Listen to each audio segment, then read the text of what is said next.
Hello everyone. This is your friend from Naruto Audio Fanfics, and we are back once again with a brand new fanfic. Which is What If Naruto Uzumaki Rewrote a Sci-Fi Destiny with Hinata, Ino, and Sakura in a Broken Future, Part 2. If you enjoy this story, don't forget to hit the like button, thumbs up, and subscribe to the channel for more amazing Naruto fanfics like this. So without wasting any more time, let's start today's fanfic. Man, that was one tough exam. Nearly thought I had it there. Naruto said with pride as he walked alongside Sakura and Sasuke. The three had managed to pass the first half of the Chunin exams, which was a written test. The fact that it was a written test had broken Naruto's confidence at first, but somehow he was able to make it through the test with good or even better results. The situation played out when the genin had been forced to relax, and he was as well as he relaxed, and the armor on his hands and forearms returned to being liquid and faded away. Ever since that incident, everyone in the Chunin exams, with the exception of the Chunin proctors as they were not in the room at the time, had been keeping their eyes on him. Naruto didn't mind in the least as he sat down and got ready for the exams, though when he was told of the rules of the exams, he felt like he was about to be hanged. As soon as Ibiki was finished with the rules and the exams started, the ninja in the room were really feeling the pressure, and as time passed, several of the ninja were slowly but surely weeded out by the Chunin proctors and by Ibiki himself, as they were slowly thinning the number of the genin taking the Chunin exams. It was then that Sakura and Sasuke figured out the real reason why the rules were so strict and the questions were so hard. The only way they could be able to pass the papers was to cheat and get the answers without being caught, or make a blatant attempt at getting the answers from the other ninja. Sakura was the smart one in the group and was able to answer many of the questions, while Sasuke used his Sharingan to copy the answers from those he was able to see from the various genin who were still busy in the exams. The other genin quickly figured that out. Kiba and Akamaru were already getting into the act, with Akamaru acting as spotter, and since Kiba was the only one who could understand the barks Akamaru would make, they were in the clear. For all anyone knew, the dog was making noise only, but in reality the dog's increased senses as a canine gave the creature an edge to help his master. Shino likewise deployed his bugs to spy on the other students to find the ones who had the answers to the questions and the right answers at that. And it was easy, as the insects he used were flies, and with their unique modes of vision allowed him to see the answers well. Hinata and her cousin Neji were able to answer most of the questions as they had studied well, while Neji's teammates, Rock Lee and Tenten, were working side by side, with Tenten manipulating a set of hidden mirrors and with near-invisible wire. Choji was able to get the answer, and Ino was, as well as the blonde ninja, had targeted Sakura with her family's most recognized jutsu, and the same could be said for Shikamaru. Tamari would rely on Kenkuro's use of his own puppet, while Gaara in turn used his chakra and sand to make an eye that copied the answers from the genin. Dosu and his fellow sound nin, recovering from the shock of Naruto's actions, used their training with sounds to find the right people to copy their answers by using the sounds made by their pencils and hands. All in all, the ninjas were proving themselves to be good in getting data, compared to the other ninja at the moment. However, Naruto didn't need to cheat at all. The biocomputer in his body had already studied the problems written in the papers, and its highly advanced data drives, processors, and core systems were able to easily break down and answer the questions in record time. The biocomputer then provided Naruto with the answers, and the blonde, still unaware of the passive system in his body, was surprised why he was able to answer the questions and do well. Hinata had tried to help him covertly, but he told her not to, as he didn't want her to get disqualified from the Chunin exams. After taking the 10th question his usual fashion, Ibiki was impressed by him and allowed them to pass the first stage of the Chunin exams with flying colors. Just as Anko made her appearance in a very interesting fashion and told them that she would be handling the second phase of the training. Naruto was eager for this next trial and turned to Sakura. "Hey Sakura-chan, you have any idea what the second test is?" Sakura thought about that and shook her head at that. "I'm sorry, but I have no clue at the moment about that. Though I think that if the tests we took at the academy were any indication, the next test will test out our physical abilities and survival training." That's going to be harsh. The location for the second test must be one heck of a place. Sasuke was still silent but gave a glance towards Naruto. He had not forgotten how Naruto had been able to easily defeat the three sound genin with little to no difficulty, and wondered what else that Black Gunk had done to Naruto to have given him such power. He didn't want to show it, but he was starting to feel jealous of the blonde's newfound abilities and wondered just what else did the black gunk do to Naruto. He placed that out of his mind for the moment and bid his group farewell in his usual fashion. We already know just where we're going to meet, so no sense being out for any more amount of time. As Sasuke turned, Naruto then had an idea. Hey, why don't we at least have dinner together for once? We're a team, right, and we all made it through the first part of the Chunin exams. We should celebrate for once. Besides, seeing so many genin booted out during the whole time, we should be happy we made it this far, right? Sakura had to admit the logic there in Naruto's argument. After being subjected to the rules and the pressure of the test, she was ever eager to relax and have fun, but she had to admit that she was rather short on funds for the time being and couldn't afford to pay for a large meal fit for a break celebration at the moment. And she was not happy with that, and she made her situation clear to Naruto and Sasuke. I wish I could join you guys, but I don't have that much money on me at the moment for a long celebration. Naruto, however, grinned and replied, No worries, Sakura-chan. I've managed to save all the money we've gotten on the missions we've had before the Chunin exams. It's not too big, so I can pitch in, and I have some stored in a safe place for a rainy day. Sasuke and Sakura looked at Naruto with some degree of surprise, considering the way Naruto would eat ramen. The two had thought he'd run out just to feed his usual cravings of ramen. You actually save your money. Are you really, Naruto? What are you talking about, Sasuke? Of course it's me, for crying out loud. And why the shock for learning I save my money? I do, and it helps when I save up when I have to buy other things, apart from my favorite ramen dishes. It's not that we doubt it's you, Naruto-kun, it's just that you don't exactly strike up as the thrifty type at first glance. Naruto thought about that and had to agree with Sakura and Sasuke's words, but he was not that bothered. He got an annual contribution of funds from the Hokage, and he thanked the old man for that money he would routinely give him, and in thanks, he made it a point to store some of the money in a small money box he kept hidden in his apartment and had other hiding places for any excess money he couldn't store in his box. That was how he was able to pay for any needed supplies and amenities, no matter how high the prices were. He learned this trick very early and it helped big time. I guess I have my ways of surprising you guys, but seriously, it's my treat for this day, so what do you say? Sasuke thought about it, and so did Sakura, and it was then that the raven-haired boy replied. All right then, I'm in. Let me see if I can contribute something. Great. We'll meet up back here. See you guys. As Naruto headed back to his apartment, he spotted Hinata walking home and recalled what she had done previously during the exams, and thought about it and decided to thank Hinata for what she had done. He was quite sure that had she been caught, she could have been kicked out and take Shino, Kiba, and Akamaru with her, and he was not in the mood for that. He found Hinata to be shy, timid, and somewhat weird at times, but she was truly a nice person and worthy of being respected now that he thought about it, and despite the fact that he didn't have that much money at the moment, he decided to see if she would not mind coming along with him and the others in his team for their personal celebration. He dropped down and ran up to Hinata and called out to her. Hinata, wait up. Hinata turned and blushed as she spotted her longtime crush, and she was surprised that he was calling her all of a sudden as she faced him. Ever since Naruto suddenly had grown into this hot young person before her, the shy girl was very much attracted towards him even more. Why yes, Naruto-kun. Hey, I wanted to thank you for doing what you did in the exams earlier, and I'm happy you were not caught. By the way, me and the gang's going to have a slight celebration for making it past the Chunin exams. First stage, you want to join us? I too don't know, isn't it just for you guys? Normally yeah, but I don't mind you coming along. You also passed and I think you can celebrate with me, Sakura-chan, and Sasuke. Hinata thought about it and nodded in agreement, while she was utterly giddy at being invited by Naruto out to dinner. Granted, it was not a serious date or anything, but it was certainly the very first time that she would go out with Naruto, and despite there would be company, she would be happy as long as Naruto was with her. All right, Naruto-kun. Hinata was happy and accompanied Naruto his apartment to get some of his stored money, and they made their way to meet up with Sakura and Sasuke.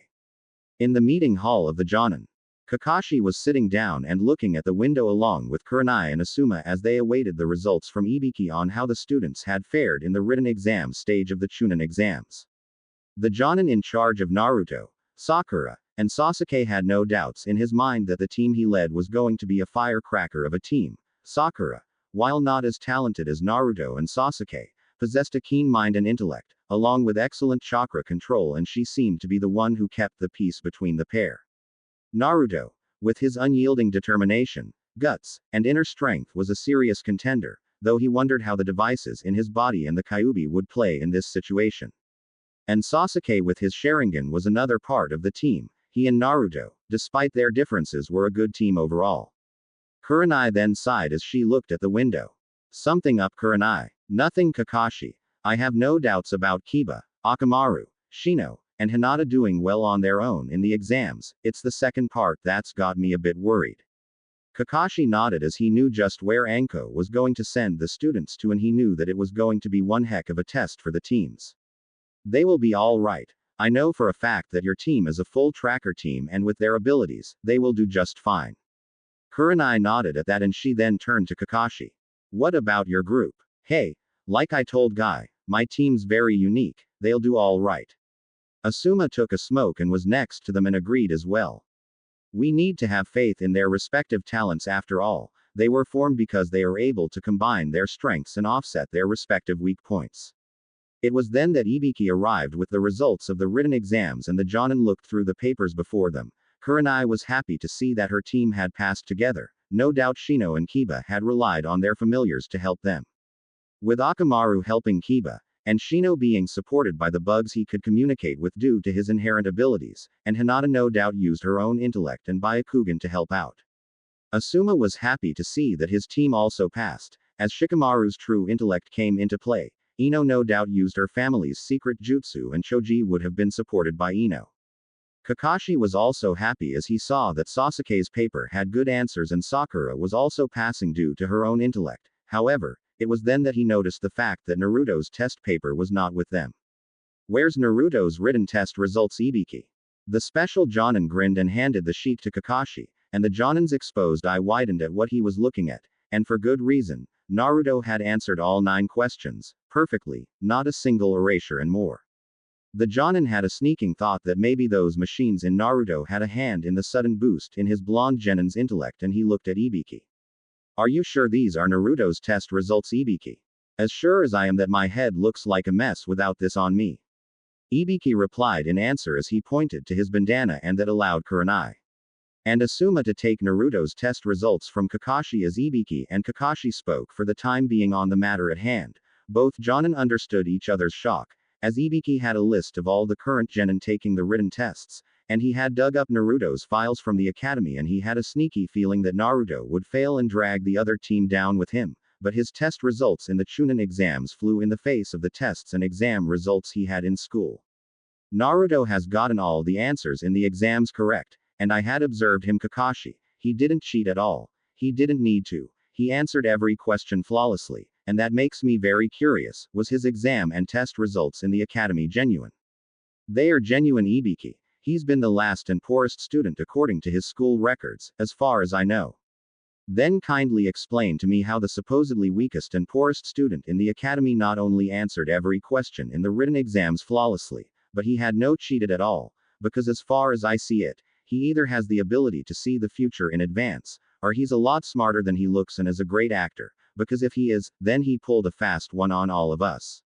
Asuma and Kurenai also thought the very same thing, as they were shocked at the fact that Naruto had answered all the questions in one go. Such a feat was unheard of, especially when they were well aware of Naruto's dismal academic performance back in the academy. They were even more curious about the team Kakashi led. Was there a chance that his team could be in fact a powerful force in the Chunin exams? The next day, Naruto, Sakura, and Sasuke, along with all the gathered Genin teams, looked at the fenced-off area of the Forest of Death, and the whole bands of Genin couldn't help but feel something very creepy about this place. Anko then arrived as Naruto looked the forest over. This allowed the PD system to initiate a full-level scan of the entire area before it and see just what sort of dangers were present in the forest that could be directed at its user. Large numbers of hostile predatory creatures. Possible threat level to use is considerable at current status.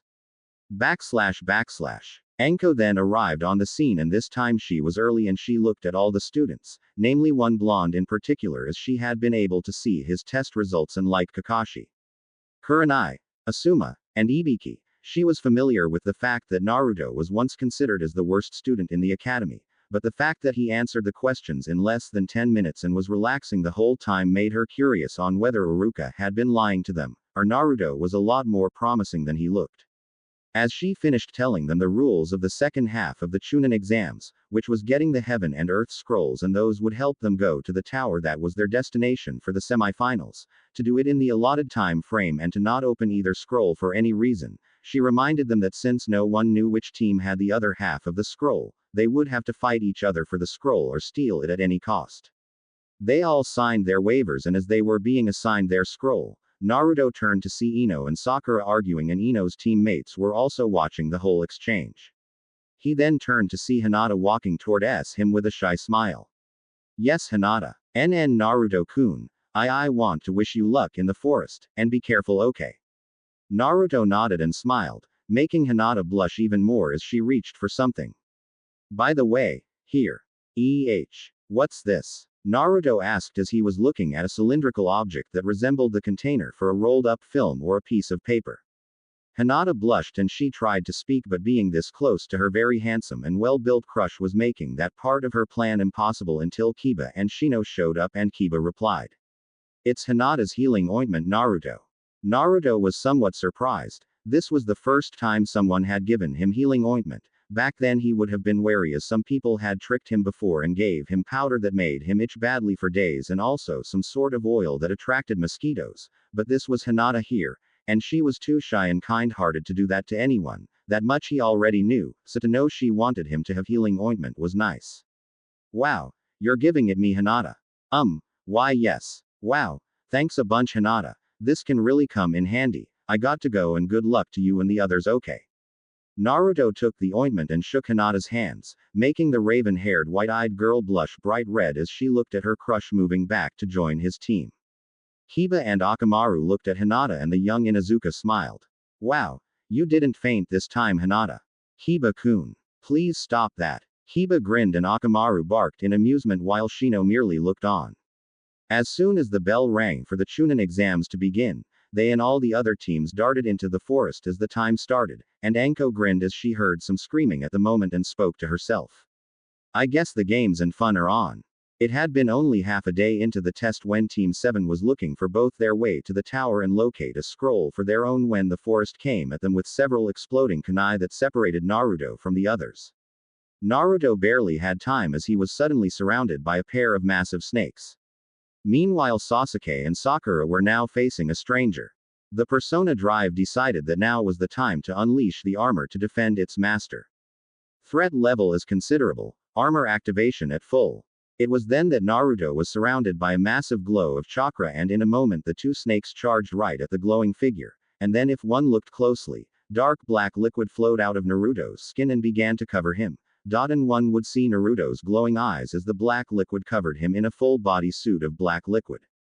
Anko and the rest of the Chunin examiners studied the bodies and saw that they were the grass genin, but their faces had been removed from them in a very painful and brutal fashion, while the other Chunin were shocked and wondering who could have committed such a brutal attack.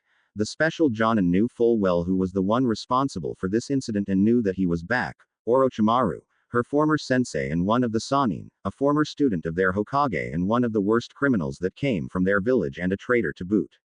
She turned and gave orders for the Chunin to alert the Hokage and send 3 squads of Anbu to help her in tracking Orochimaru down. However, she had felt a massive release of chakra and wondered just what was going on inside the forest. As she made her way into the forest to track down Orochimaru, she wondered just where had that massive blast come from, and no matter how impossible it sounded, from who? In the forest of death. The grass genin looked with interest while Sasuke and Sakura looked on in shock as they gazed at the massive and armored figure that had appeared after ripping through the massive snake that the enemy ninja had been riding on. The grass genin had used a powerful genjutsu on the two as it chased them as they ran in fear, and now it had them cornered, but he moved away as something was coming right at them and it sent the massive snake at the target, but the snake's was suddenly ripped apart with the sickening sound of torn flesh and skin as it faded away, and there was the figure before them. The figure was dressed head to toe in armor. There were areas of pure black material in the joints and the sides of the body that were somewhat exposed.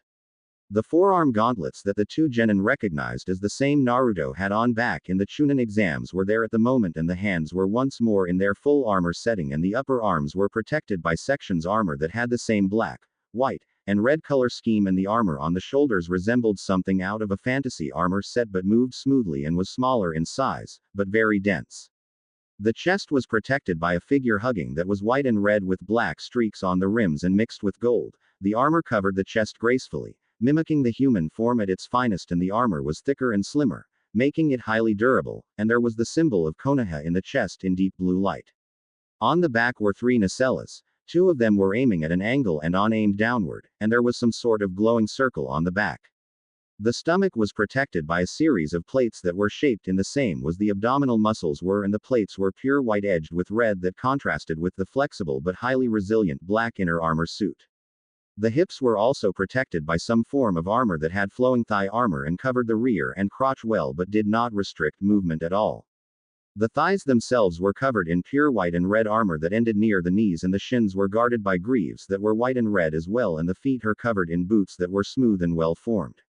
The face was covered in full face armor, and it had a flowing crest guard that moved back on the top of the head, and there was a thick forehead guard that had the symbol of Konoha etched on the surface in glowing blue.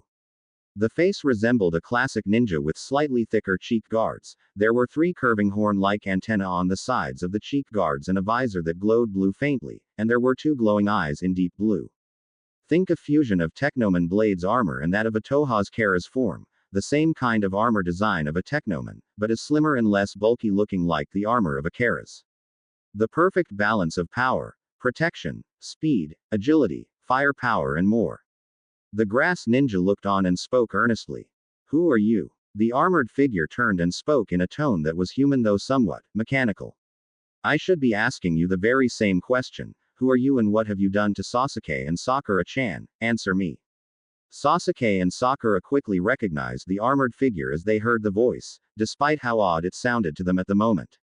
Naruto. The grass ninja looked on with wide eyes and gave a smile that spoke volumes of shock and surprise. Naruto. As in Naruto Uzumaki. Well now Naruto-kun, this is a surprise. What sort of costume is that?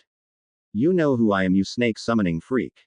Sasuke, however, was still under the effects of the apparent genjutsu and spoke to Naruto. Don't waste time with this ninja, Naruto. Get the hell away from this guy. The armored face of Naruto turned to look at his teammate, and despite the fact the armor covered his face, he was shocked and somewhat angered by the way Sasuke was currently acting at the moment. What the heck are you saying, Sasuke? Damn it, Dobi. Just surrender the scroll. There's no way we can take this guy head on in a fight. He's out of our league. The Persona Drive scanned the ninja, already determining just how deadly a threat was this new arrival to its master user. Scanning target. Scanning assessment complete. Subject shows high level of bioenergy. Signs of extensive genetic surgery and enhancements detected in subject, considerable abilities and combat skill levels high. Subject threat level to user, dangerous. Level 3 weapon systems and defensive systems activated and online, lethal payload active and ready for use. No way am I going to hand the scroll over to this nut. Besides, I don't think he'll be content with the scroll alone, Sasuke, and I am going to deal with him. If you're not going to, I don't think you're the real Sasuke. My teammate would not hesitate to attack no matter the odds. Naruto then turned and faced the grass genin and cracked his knuckles a bit more and spoke evenly.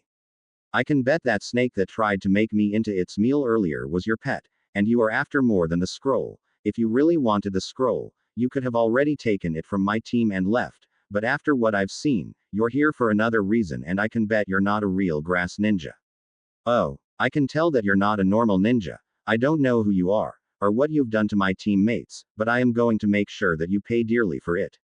The grass ninja smiled and replied in a very mocking fashion. Really? My name is Orochimaru. I was a former leaf ninja, and one of the Sannin, and you say you can beat me? Let me see if you can. Oh, you will. The battle is inspired by the Soul Eater Op Resonance by TM Revolution, a personal artist favorite of mine and one of the artists I listen to when making stories like this one. Orochimaru had little to no warning as Naruto rocketed upwards and still had him in a deadly and fearsome grip, and the S-ranked ninja quickly unleashed his snakes at Naruto point blank, the snakes coming.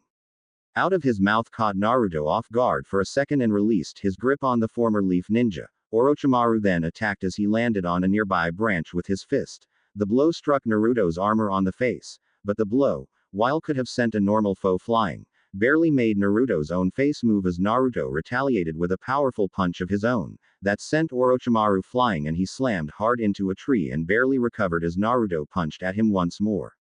The armored ninja's blow slammed into the tree with powerful impact and force as the tree shouted out in destruction as a massive hole was there where the blow landed and Orochimaru moved in and lashed out a powerful kick to Naruto, who merely turned lashed out with a backhand, and then to the Sanin's surprise, the side of Naruto's forearm unleashed a trio of curved blades that extended rapidly and tore his chest with a massive tear being heard as he leapt back and the two of them landed on the ground as Naruto then made a flicking motion with his hands and then a trio of large and razor-sharp needles appeared from his hands and Naruto unleashed them at Orochimaru. The darts were evaded though barely by the Sanin, at least most of them as two tore into Orochimaru, one in his left leg and the other in his right shoulder. Orochimaru barely had time to remove the deeply buried needles when the ones he evaded and had buried themselves into a tree suddenly exploded with violent force, ripping the tree and reducing it into nothing but a jagged stump, tear it to shreds and splinters and the rest of the tree were there. The same thing happened as the darts in Orochimaru exploded with violent force and the clouds from the explosion covered Orochimaru. The Sanin was not dead yet as he leapt outward and was fired some swords at Naruto, but his right arm and a portion of his torso had just been blown off and his left leg was blown apart below the knee. Naruto felt the swords bounce off his armor like they were mere toys as Orochimaru moved back and recovered his limbs through regeneration. However, gone was the arrogant smirk, and Orochimaru's face was replaced by a look of rage and focus. How in the hell has he that kind of power? Those darts were not normal at all. What sort of power is this? Had enough, Orochimaru. Or do I have to bash you into nothing but fine paste? Careful, Naruto-kun, I am not going to be someone you can beat. Really? Could have fooled me, bring it on. Naruto taunted Orochimaru with a come here gesture and that was enough for Orochimaru to reply with an evil smirk and a glare. Cheeky little brat. The two charged at one another and Naruto and Orochimaru began trading blows, and while Orochimaru's blows were known to be considerable in power, Naruto's were far more devastating. The nanomachines in his body had already augmented his strength and abilities, and when the nanomachines activated the armor system, the blonde's abilities were boosted to greater lengths and this gave him a deadly advantage over his foe as his blows struck with ever-increasing speed and impact, and Orochimaru's own blows were either blocked by his defensive measures or by the armor, and that began to annoy Orochimaru. Orochimaru launched a barrage of blows such as punches and kicks at Naruto, who blocked and retaliated as well. One kick to the head was blocked by Naruto's hand and he lashed out with a kick of his own. That breaks Orochimaru's regenerated arm and forced him back as Naruto unleashed a strange launcher that appeared on his shoulder, and then a glowing ball of energy appeared and it was launched at high speed and slammed hard into Orochimaru. The energy sphere exploded in a storm of electrical charges that arced all over the Sanin and stunned him for a brief moment, but the charges did their job as Naruto quickly launched a barrage of blows, ranging from fierce jabs to the chest and stomach. Right hooks that smashed Orochimaru's face and body around like a punching dummy, and then a range of low and high kicks that further added the damage. Naruto launched a powerful uppercut that sent Orochimaru flying into the air, and he followed with an explosive burst of his armor's thrusters as they unleashed a powerful burst of energy to propel Naruto into the air. Orochimaru flew up through the canopy like a missile, and it was then that he recovered and tried to move, but Naruto appeared and spoke. Where do you think you're going? Orochimaru barely had enough time to react when Naruto launches a powerful spinning heel kick to his shoulder and sent him rocketing downwards, and he smashed hard into the ground with an explosive blast of rock, debris, and plant life as he was sent smashing through several branches as well. As Naruto landed, out came a massive blade aimed right at his heart. The blonde ninja dodged aside as the blade extended at great length, and he ducked as the blade was swung in a wide arc, and from the smoke came Orochimaru with a vengeance, a sword coming from his mouth, and he retracted blade and then released it from his mouth and was now armed with the blade, and he then attacked at full throttle at Naruto. The blonde ninja dodged and evaded the blows, and while some hit did connect, to the shock of Orochimaru, the strange armor resisted the attacks of the Kusanagi as if his weapon was very weak, as not even a single gash appeared on Naruto's armor. Not even in the areas where the armor seemed the weakest, showing that the black inner suit was just as resilient as the armor plate outside. Naruto blocked another slash with his forearms and then somehow wished he had a weapon. The Persona Drive already had an answer. Accessing melee weapon system selection. // Item 34. Sonic Resonance Twin-Bladed Staff, Sword selected. Naruto felt a strange command, a bit odd but very compelling, telling him to reach behind him, and he did so, and there he felt something, like a handle, and he grabbed it and lashed out at Orochimaru, who watched. As a straight blade with a single edge like a katana used by the Anbu ninja appeared, and he was forced to evade, but he felt a minute vibration for a moment, and to his shock, the clothes he wore on his chest were sporting a deep gash. Not through his body just yet, but very close. He looked to see Naruto wielding a long handle with a blade on one end, almost like a long-handled straight Nodashi sword. Where did that come from?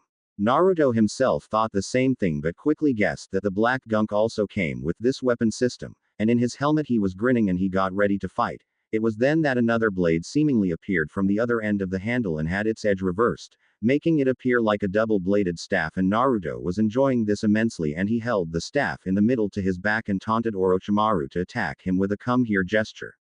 Orochimaru attacked at high speed and lashed out with a powerful slash to the neck, with Naruto blocked with seemingly no effort, as his speed was able to outpace even Orochimaru's own speed as the two traded slashes and thrusts with one another. Orochimaru was credited as the best user of swords in Konoha, and was thus known as a master kenjutsu, but this time he was facing a foe that could match him and more, as he had to defend himself with twice the effort.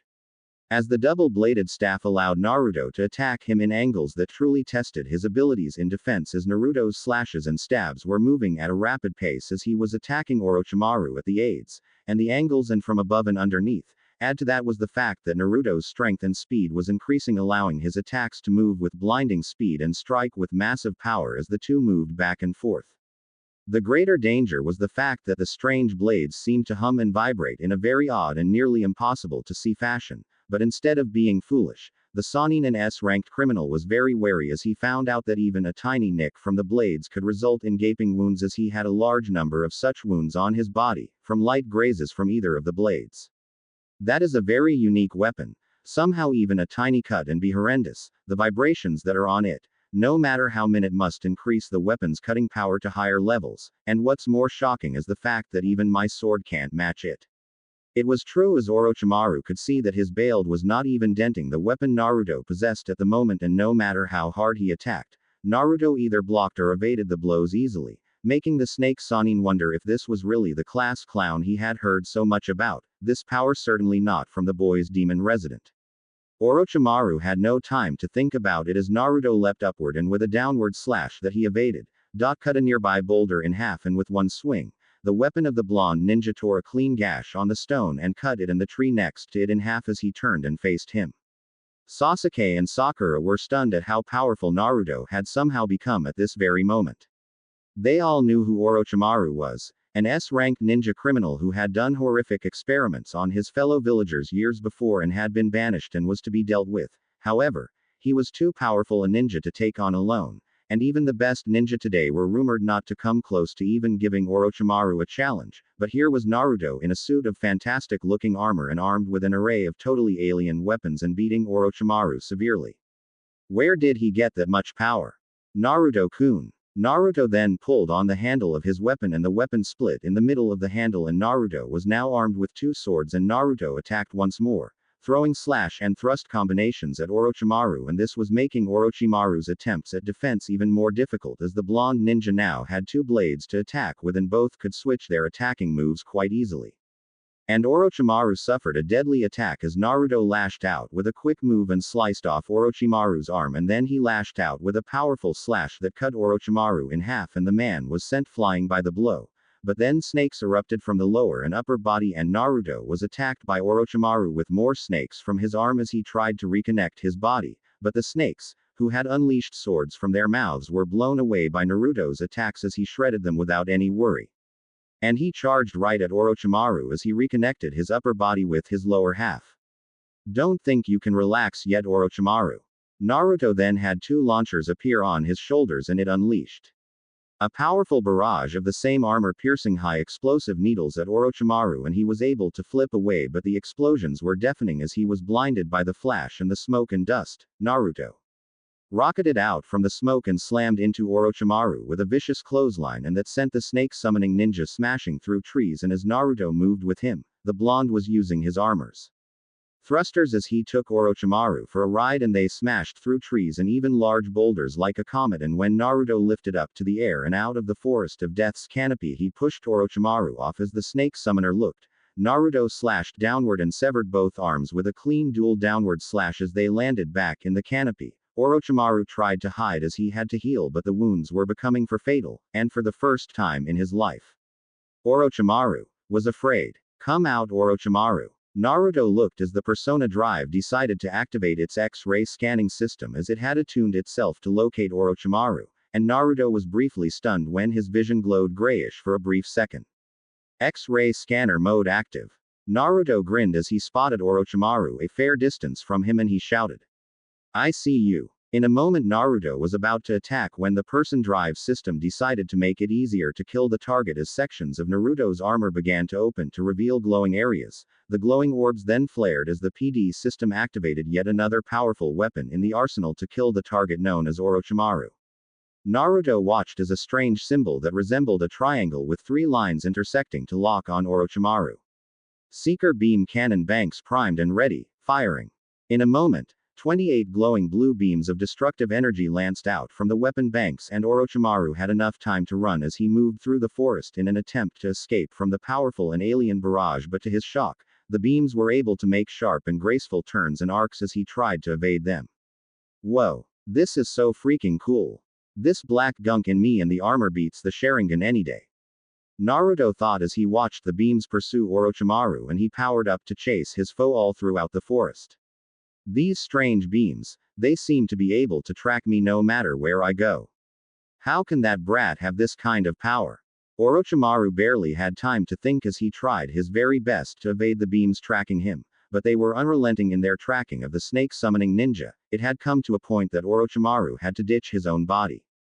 Such a maneuver was a risky one, as he opened his mouth and out came hands that were his own, and out he came from his own body. His previous body, as it was slammed hard by the beams. He looked and thought it was safe, until 6 beams were coming through the smoke, and he barely used his snakes to block their attacks in time. The resulting explosion ripped off his arms below the elbow, and then Naruto attacked once more as he appeared and slammed a massive kick right into Orochimaru's chest, and they too slammed hard into a nearby boulder, and the massive stone exploded like it was a small can filled with explosives, sending chunks of stone everywhere.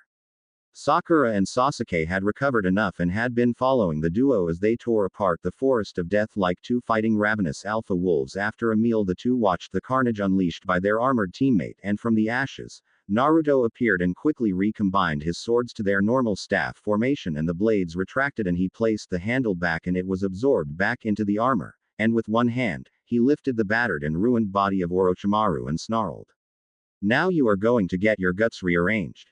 Not yet. With that, Orochimaru unleashed several more snakes from his mouth, and that allowed him to be freed, and he lashed out with a powerful bite to stun Naruto. Crunch. Orochimaru grinned, but his grin faded as Naruto spoke in a very calm voice. "Nice try, you freak, but your fangs are not going to work on this armor." And sure enough, Orochimaru realized that his fangs couldn't cut deep at all. In fact, his bite had not even chipped the thin but highly flexible black inner armor suit that Naruto wore. Naruto then grabbed Orochimaru's head and then slammed his other fist right into Orochimaru's stomach, and the impact had made Orochimaru reel as he was released by the blonde. Naruto then jetted forward using the armor's thrusters and then smashed his kick right on Orochimaru's side and sent the S-rank ninja slamming into tree branches at high speed, and the sounds of the ninja's body smashing hard into the trees, and that sent him flying through the forest like a missile, and slamming hard into a nearby boulder, just as Gaara and his siblings arrived. The Sand siblings were moving on towards the tower after Gaara disposed of the waterfall genin that tried to fight him and his siblings, and afterwards, got into a quick argument between him and Kenkiro, and with Temari calming them down, they had made their way, but they turned as a blur slammed into a nearby boulder. They watched as a figure appeared and they heard a rather odd voice. "Naruto-kun, you are impressive. Even if you are not an Uchiha, you are no ordinary foe." The 3 turned to see an armored figure appear in the air through the smoke and dust and land before them and the strange ninja. The armored figure was unexpected, Both Tamari and Kankuro were shocked, and even Gaara, despite his emotionless facade, backed away as the figure moved with an inhuman speed and the grass ninja barely had time react as a powerful blow sent him into the rock and shattered the stone with immense force, and then the ninja was tossed aside by Naruto as he fired another barrage of bright blue beams that surrounded the stricken ninja, who screamed out a deathly scream as the beams consumed him in a bright light and it exploded in a massive shockwave, and as the shockwaves faded, nothing seemed to be left until bits and pieces hit the ground, charred beyond recognition. Gaara and his siblings watched as the tall and armored warrior landed on the ground, and there before them the tall figure's face armor began to glow and seemingly become liquid and fade away, revealing that it was indeed Naruto as the blonde ninja gave a sigh and turned as Sakura and Sasuke came on the scene. Gaara was sorely tempted to fight the blonde ninja and the Uchiha to see who would win in a fight between him. However, he decided to wait for a much better time, and he and his siblings left, but not before Tamari saw the armor glow a bit and become liquid and fade away, leaving Naruto in his clothes. It seemed that a lot was going to happen when the second stage of the Chunin exams would start, as the teams began to converge towards the tower, which was the target destination of the mission in order to pass the second part of the Chunin exams. Naruto, however, sat down and gave a sigh as he felt a bit tired. Apparently the armor and the devices in his body had some limitations, as he felt very tired and exhausted for some reason, leaving the now recovered Sasuke and Sakura to guard their blonde teammate as he recovered. This time, however, in the crater where Orochimaru had just been reduced into nothing but ash and was now resting, a white snake that was battered and bleeding red blood moved away, but not before glaring hatefully at a certain blonde. "I will have my revenge, Naruto-kun, and you will pay dearly for interfering with my plans." For now, however, Orochimaru had to rest and recover, as his body had been pushed to its absolute limit and he needed to heal and escape. His plans had to be revised for the time being until he was fully recovered. It was then that Anko arrived on the scene, and Orochimaru, barely alive, managed to hide himself and evade capture for the time being. Naruto dove deep into the nearby lake and was after the day's catch, as Sakura and Sasuke looked on with surprise as the blonde genin was able to swim like a fish in the water, and chasing said fish with amazing speed. This, however, was Naruto's 8th fish for the day, as he pursued the target in the water, without surfacing for air too many times. Sakura watched, utterly fascinated on how Naruto was able to stay underwater for nearly 3 hours straight, only coming up for air for a few moments and taking a good gulp without even pausing, and dove back in the water. And nearby were the fish that Naruto had caught earlier. Sasuke himself was amazed at how long Naruto was able to remain underwater for that much time. Even the best Jonin would be hard-pressed to remain that long underwater. How the heck is he doing it? I wish I knew Sasuke-kun. Unknown to both Sasuke and Sakura, the blonde genin's body had not just been augmented for combat but for other things. The nano machines had created specially regulated pockets of soda lime in Naruto's lungs that converted the carbon dioxide in his lungs back into pure oxygen, allowing him to breathe and remain underwater for much longer periods than normal. That and the fact that the nano machines were improving his lung capacity to the maximum made him able to remain even longer underwater, and the augmentations allowed him to swim at an even faster and better pace than normal ninja, with the nano machines creating a thin film of energy that actually decreased his body's naturally present water resistance, allowing him to move in water much faster than normal.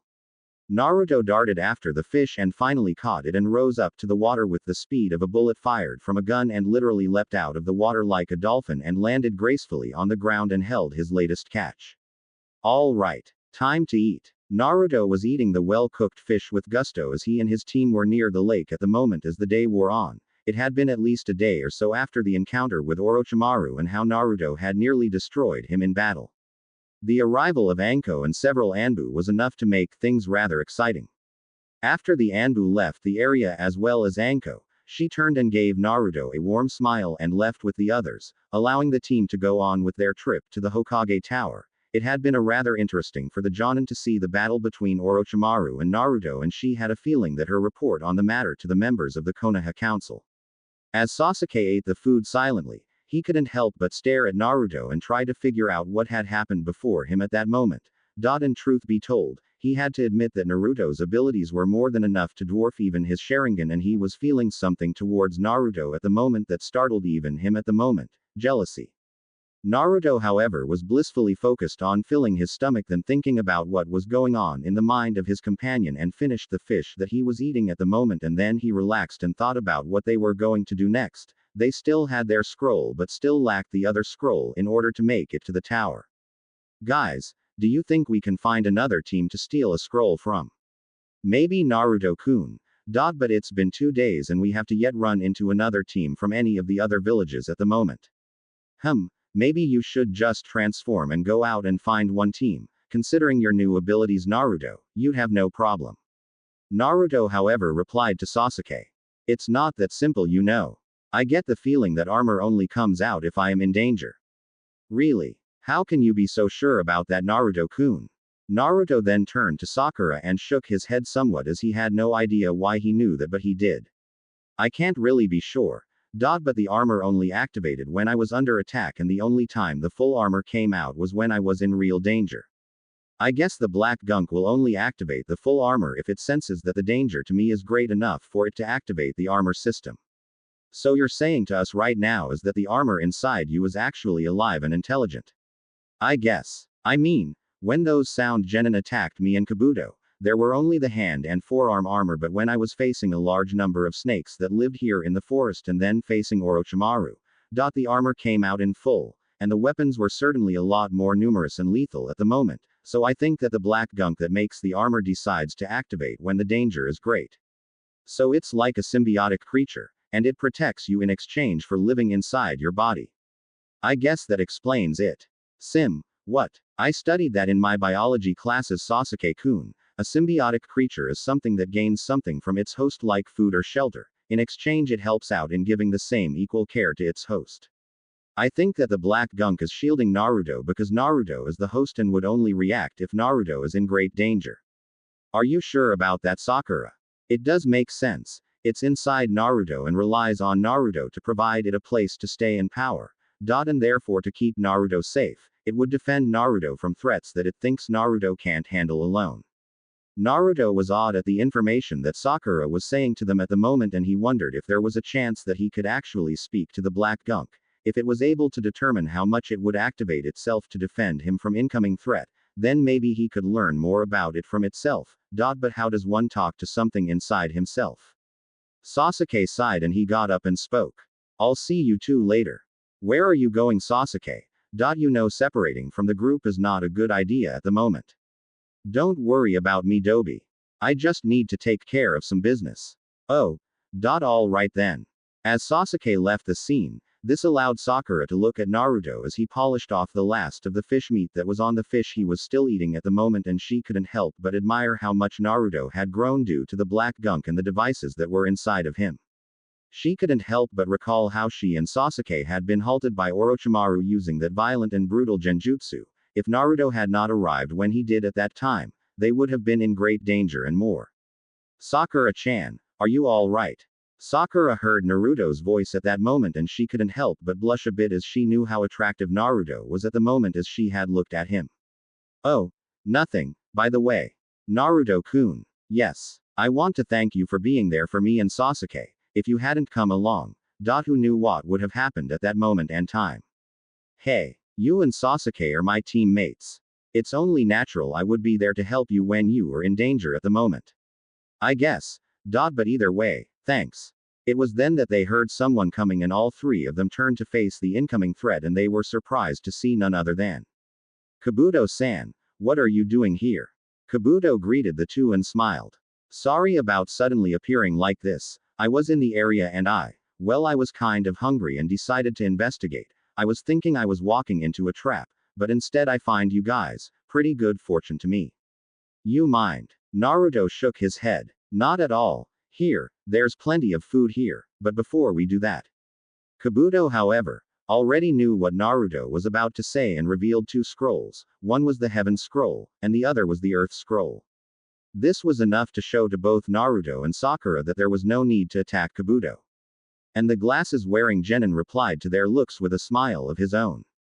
Don't worry. I have the scrolls, so I don't need to try and take yours. Besides, my teammates are not far behind and I was planning to reach the tower and wait for them there. You were lucky not to have opened that scroll, you know. What do you mean by that? Well, each scroll is designed that if it was opened before you were in the tower, you would be knocked out by a very powerful hypnosis jutsu along with your teammates in the Forest of Death, and if that happens, then you would be in real danger, especially if rival ninjas suddenly showed up and attacked you while you were sleeping or were knocked out, or when hungry animals came and ate you. That's happened before, so I am happy you guys resisted the temptation to open them. And it's good you've got both scrolls. But why are you all still here? Shouldn't you be pushing onwards to the tower? Naruto looked at Sakura and she replied. We got sidetracked by someone named Orochimaru. Do you know him? Kabuto gave a serious look. Orochimaru. Yeah, I have. He's one of the most notorious ninjas in the bingo book of Konoha. Bingo book. Sakura sighed and explained what a bingo book was to her teammate Naruto. A bingo book is a term given to a book that contains all the data and pictures of missing ninja or criminals, that includes where they are from, how old they are, what are their skills, how many crimes have they committed along with what crime it is and how bad it is. Every village in the 5 countries has one for all criminals from its area. Oh, so it's like a list all known bad guys, enemies and traitors of a village, am I right? Kabuto and Sakura nodded at that. Sakura-san is correct, Naruto-kun. Every village has one, and that also includes enemy ninja as well. There are many ranks from the lowest such as D rank, to the highest and most dangerous ones, the S ranked. Of course the bingo book isn't limited to just villages, the great countries also have their own bingo books as well. I know for a fact that one Momoichi Zabuza was a missing nin from the village of the Hidden Mist, and he is listed not in the bingo books of both his country and village, but ours and the other villages as well. I see. So what do you know about that guy Orochimaru? Well, Naruto-kun, I am not entirely sure what I can tell you since Orochimaru is one of the most reviled member of the village. But what I do know is that long ago, Orochimaru was a ninja of Konoha and was also a student of the third Hokage himself. That snake bastard was a student of the old man. I didn't know that. It's not surprising you don't, Naruto-kun. Hokage-sama rarely talks about it. But he was a student of the Hokage years ago and was a legendary ninja, along with 2 others who are not here anymore. He was a very skilled ninja and very powerful, and would have been the Hokage when the third stepped down from being Hokage, but he was now known to be dark and evil. He wanted power and the third knew that and chose another to take the place of the Hokage. He was the Yondaime who fought and sealed away the 9-tailed fox that attacked Konoha at least 12 years ago. Naruto nodded at that as he knew full well about his resident, but he then had a question that he decided he should ask Holy Talon later one, but he allowed Kabuto to continue. Orochimaru didn't take too kindly to that and began to do horrible experiments, or continued them in secret until the third found out about it and exposed Orochimaru, but he wasn't able to kill Orochimaru and then Orochimaru fled the scene, just as the Kyuubi attacked. The Yondaime was a far better choice since he truly cared about the village and was a kid-hearted soul, and it was shame that he died in his attempt to stop the Kyuubi. As of now, no one knows where Orochimaru is or what he had been doing, but now you're saying that you fought with him, Naruto-kun. Yeah, I even managed to shatter the kusanagi he had, though he nearly killed Sakura-chan and branded Sasuke with some sort of seal. That's not good. By the way, if Orochimaru is such a skilled ninja, does that mean he's one of the legendary Sannin? That's correct, Sakura-san, he is one of the legendary 3. Who are these Sannin anyway and who are Orochimaru's teammates? Sakura then replied in answer to Naruto. Sannin is a term to 3 legendary ninja in the past years of Konoha and they were considered to be the very best and were all students of the third Hokage. They were known for so many missions they undertook as a team and were highly skilled fighters in their own right. There were 3 of them. The first was naturally Orochimaru, who was known to be very talented and used snakes but evil to the core. The next was Jiraiya. I don't know that much about him, but he was known to be highly skilled ninja who used toads and was a close second to Orochimaru and was known as the Toad Sage.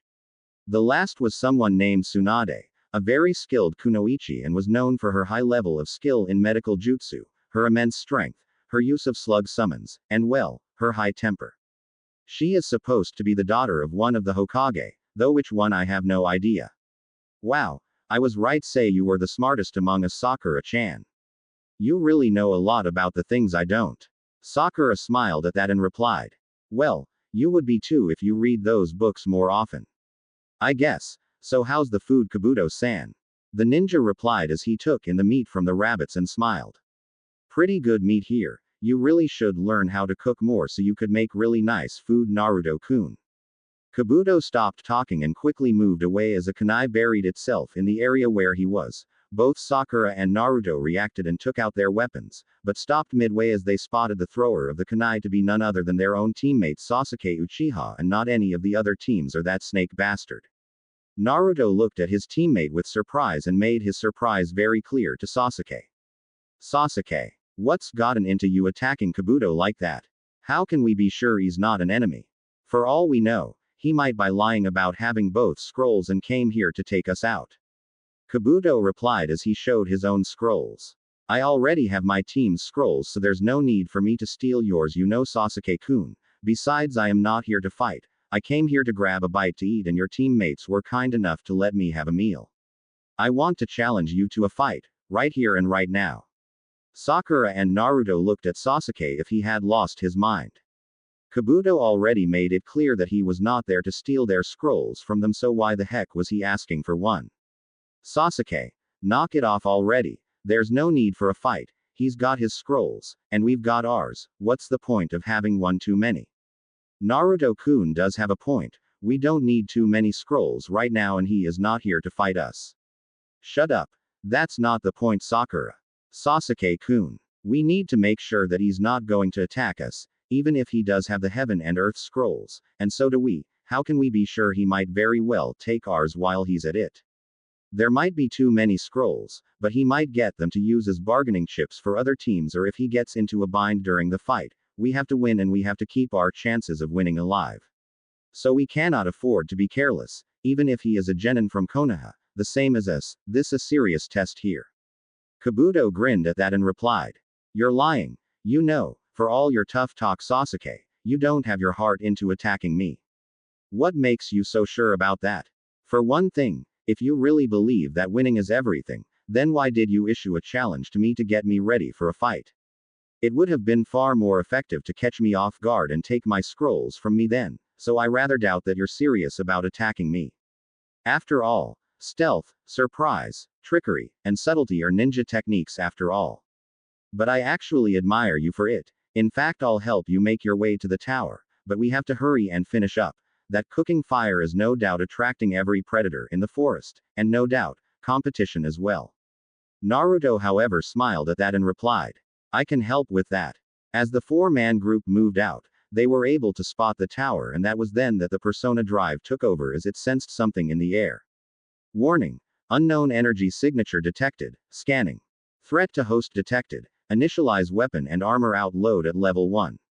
In that moment, the black liquid came to life in Naruto's arms and shins, and then he was wearing the black armor and the forearm guards and then the knee-high boots and armor.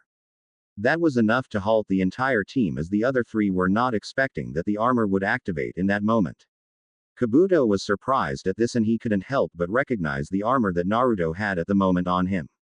What's wrong, Naruto-kun? Naruto said nothing and focused attention in the area in front of him, and it was then that his eyes began to glow lightly as the Persona Drive activated the bioscanner mode. Naruto was surprised, though only briefly, as he saw the forest in a totally different fashion and then spotted 3 individuals and a good amount of chakra being unleashed in the area at the moment. I think we've got company ahead of us. I can see 3 ninja. No doubt they were planning to ambush us at the moment. Kabuto was surprised, even more so when he noted that Naruto's eyes were glowing at the moment before him. What is this? So there's a trap ahead of us. Naruto grinned and had an idea. Kage Bushin no Jutsu. Naruto normally could make a large number of Kage Bushin with his chakra and that of the Kyuubi, but the nano-machines inside his body amplified the jutsu to the point that he could summon 6 times that many Kage Bushin, and as soon as they were ready to dash into the battle zone, they were unleashed. Now let's see how they handle this surprise. Later, Sasuke held the scroll in his hands and had to admit that Naruto's little plan worked like a charm. It turned out that the rain ninja who were waiting to ambush them were planning to have them move about until they were exhausted and pound on them to the ground using ranged attacks, as they were weak in close combat themselves. Sasuke and the other followed along and attacked the rain genin the moment they were revealed by the real Naruto, and then they were quick to dispatch them. Nice. We got the scroll we need. Nice work, Naruto. Naruto grinned as he scratched the back of his head. Thanks, Sasuke. Sakura grinned as well, and Kabuto seemed to be smiling at the moment. He looked at Naruto and had to admit that the blonde genin was proving to be a very interesting sort of person, even after creating all those Kage Bushin and using some of them to transform into his teammates. He had more than enough stamina and energy to fight with the Rain Genin and lock in on the one target that he needed to fight against at the time when they used Bushin themselves. He has exceptional stamina and chakra. If he was able to fully use his chakra, then nothing on this earth can stop him easily at this point and time. Now that your team is a scroll, I suggest we move on. It's going to be the 5th day in a few hours. Naruto nodded and they moved on ahead, and as they arrived in the tower, Kabuto's teammates were already there to await their comrade. One of them, a ninja who wore a hood hiding his lower face, spoke to Kabuto. You're late, Kabuto. Sorry, Yoroi. Ran into a little trouble earlier. Kabuto then turned to Naruto and the others and spoke to them. I guess this is where we part company. Farewell, you three, and do well in the exam. As the three-man teams entered the tower, Kabuto turned to see none other than Orochimaru before them. The snake summoning Sannin had managed to recover and was now back in his old form to see through the exam. He was not smiling as he had been thwarted in getting the cursed seal, and due to that new power Naruto had, he however calmed himself and spoke to Kabuto. So, have you found anything of interest? Kabuto nodded and replied. I managed to learn that the armor you described is a living entity that seems to protect Naruto when he is in danger of being harmed. Apparently, the level of its presence depends on the level of threat Naruto-kun is placed under. And it is a very interesting power. I see. Well then. I guess that I need to find another way to get the cursed seal on Sasuke-kun, but Naruto's attacks on me are things I will not forget or forgive easily. This new power he has intrigues me though. Such power in him. It was a very interesting fight. He will be a very interesting foe, that much I can be certain. Good job, Kabuto. I have things to do now. Naruto and the others were happy when they were told by Iruka that they had made it through the Chunin exams. Second half, and they were now going to fight against the other teams of Genin, and there they would be able to show their talents in battle. However, as the others moved out, he turned to Naruto and spoke to the blonde Genin. Naruto-kun, I need to tell you that the Council of Konoha wishes to see you at the moment. Naruto was confused at this. As far as he knew, the council would not want to speak to Genin, namely one like him at the moment, but as soon as Anko and Kakashi showed up before him at the moment, he knew that arguing against them was not a good idea, and he agreed at the order and followed both Jonin and the Chunin. In the council room in the tower, Naruto was not very happy with the fact that he was before the council at the moment, and for good reason. A good number of them were not very friendly towards him at the moment, and no doubt a good number of them were unhappy that he was around. Though he could tell that not all of them were against him at the moment. He recognized Ino's father Inochi, as well as Choji's father Shuza, and lastly Shikaku, Shikamaru's father. They were a good fighting team as far as he knew them, and there was naturally Hiashi, Hinata's father, and head of the Hyuga clan, and there were the Hokage's past teammates when he himself was a Genin, Homura and Kaharu. The two elderly council members were not happy to see him, and he merely looked at the Hokage. The Hokage was there also and read the reports once more. It pained Sarutobi to know that Orochimaru was once more in Konoha, and to know that his former student would no doubt be causing all sorts of destruction on Konoha. He still recalled the time he had a chance to end Orochimaru's madness, but he failed to do it, and this was the result.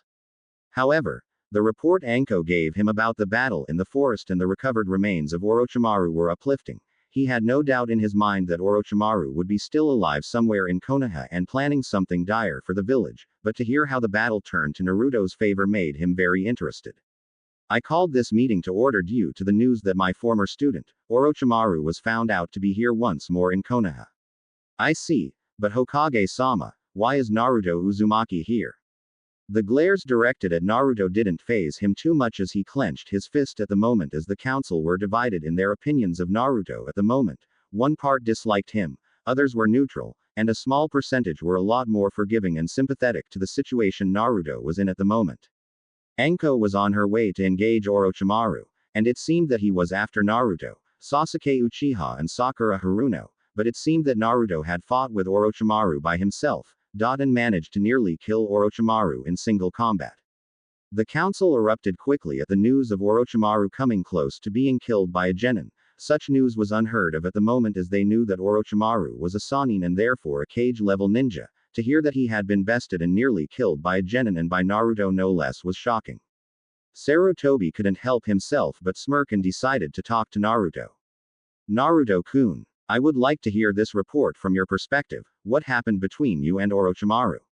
Naruto nodded and began to tell them how the armor activated in the Forest of Death, and how he rushed to Sasuke and Sakura's aid when he had spotted Orochimaru, and how the battle turned and how he had actually come to killing Orochimaru. Suffice to say, the council were very much wondering if this was some sort of joke Naruto was pulling on them, as he was notorious for such things. However, the Hokage then spoke to them. There is something that must be shared to the rest of the council, I believe. In the first mission that Kakashi's team took to Wave Country, there was an incident concerning a container.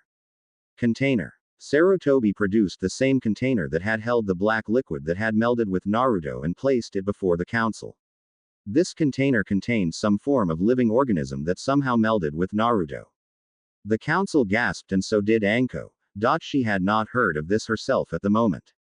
This liquid creature seemed to favor Naruto and had implanted devices of unknown origin in every cell of Naruto's body, and these devices have granted Naruto exceptional abilities and powers not found in most ninja of his age, one of which is superhuman strength, which I believe is equal to Tsunade's own superhuman strength. Along with that is an increase in speed, power, and of course chakra.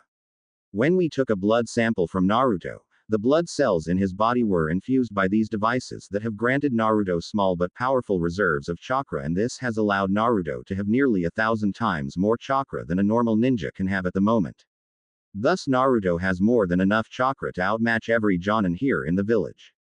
Added to that is the armor that he now has in his arsenal and the weapons this creature can grant Naruto at the moment of his choosing.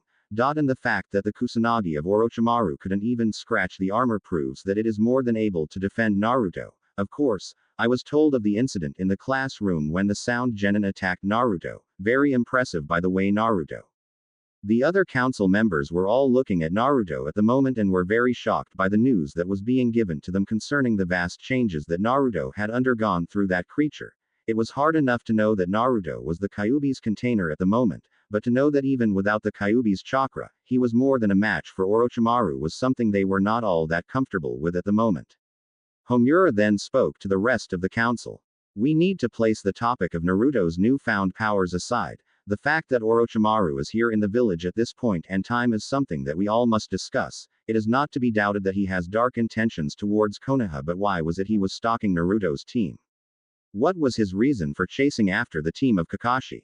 Naruto already thought it over and then decided to try a theory. He could be after the Sharingan. The council looked at Naruto with a great deal of surprise, and Sarutobi thought it over and began to see that Naruto did have a point. Considering his former student's obsession with immortality and learning all the jutsus that he could manage to get his hands on, then having the Sharingan and its abilities would certainly prove to be a great asset to his former student. Naruto has a point. The Sharingan's ability to copy jutsus by seeing the chakra, hand seals, and moves of a ninja would prove invaluable for Orochimaru. Kakashi himself is a good example of how powerful the Sharingan could become and how useful it would be for Orochimaru. The other members of the council began to see the logic there as they knew about the abilities of the Sharingan.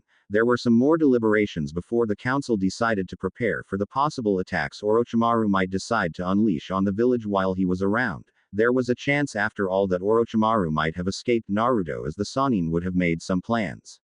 Sarutobi then spoke to Naruto. Naruto-kun, I have an important favor. Name it. Keep what you know of this from Sasuke for the time being. If Orochimaru is indeed after him, he will not give up so easily, and there is a chance the man would not give up so easily. If you can, be ready to fight him again. Count on it. Sarutobi smiled, and as soon as the other members of the council were done, they decided to keep a strong eye on Sasuke, as he was the target of Orochimaru, and considering Orochimaru's abilities and his nature, he would no doubt have allies with him at the moment here in Konoha. As such, these agents have to tracked and uprooted in order to find out more about the plans Orochimaru had at the moment that were no doubt destructive to Konoha. Later, Naruto was relaxed at the moment and he was ready to face the next to come challenge, as he and the other genin were now ready to take part in the new part of the Chunin exams. The Hokage was finally able to tell them the true purpose of the Chunin exams, and with that out of the way, the readying of teams was about to begin in the preliminary exams. Much to the surprise of everyone in the room as Hayate arrived and explained the situation to them for this part of the exam, and anyone who feels unready can raise their hands and leave. However, it was then that Kabuto dropped out of the match, surprising Naruto greatly. Gaara was not very amused and replied silently. Weakling. Temari, Hinata, Tenten, and even Ino looked at the situation differently, as well as looking at Naruto at some point, and were happy to see that he was still alive. They had no idea just what had happened in the Forest of Death. The Sound Genin were unhappy with the fact that they were unable to accomplish their objective of killing Sasuke as ordered by Orochimaru, and both Dosu and Zaku wanted to fight the Uchiha Kid and eventually deal with Naruto. Kin, however, had other ideas at the moment, and those ideas were directed at a blonde genin. Kabuto left and was moving away when he stopped briefly before one of his teammates, one named Yoroi. It was then that the Persona Drive detected a conversation taking place between Kabuto and one of his teammates. Kabuto, what are you doing? What's the problem, Yoroi? Don't act selfish. Remember Orochimaru-sama's orders. You and Sugiri can handle things from here, namely you, considering your special abilities at the moment. Yoroi was silent and Kabuto spoke on. This is your chance after all. You are waiting for the chance to upstage me, so here it is. Don't get cute with me, Kabuto. You may be your 5 Akimaru-sama's right-hand man and special agent, but don't let that get to your head. I understand, Senpai. The two spies were unaware that the Persona Drive had recorded the whole conversation and was currently storing it away in the archives for further study. It figured out that Kabuto was an agent of Orochimaru, and that would mean that the snake summoning ninja had indeed survived, and with its host and master focused on the exams, plus the planning being worked by the Ninja Council of Konoha. Now was not the time to reveal the information. Eventually it would inform its master of the situation. For now, the battle was its main priority. As soon as the electric board came online and revealed the first two fighters, it was Sasuke and Yoroi first, and with that out of the way, the others moved away from the floor and moved to the upper terraces to view the fight safely. As Naruto turned to leave, he spoke to Sasuke.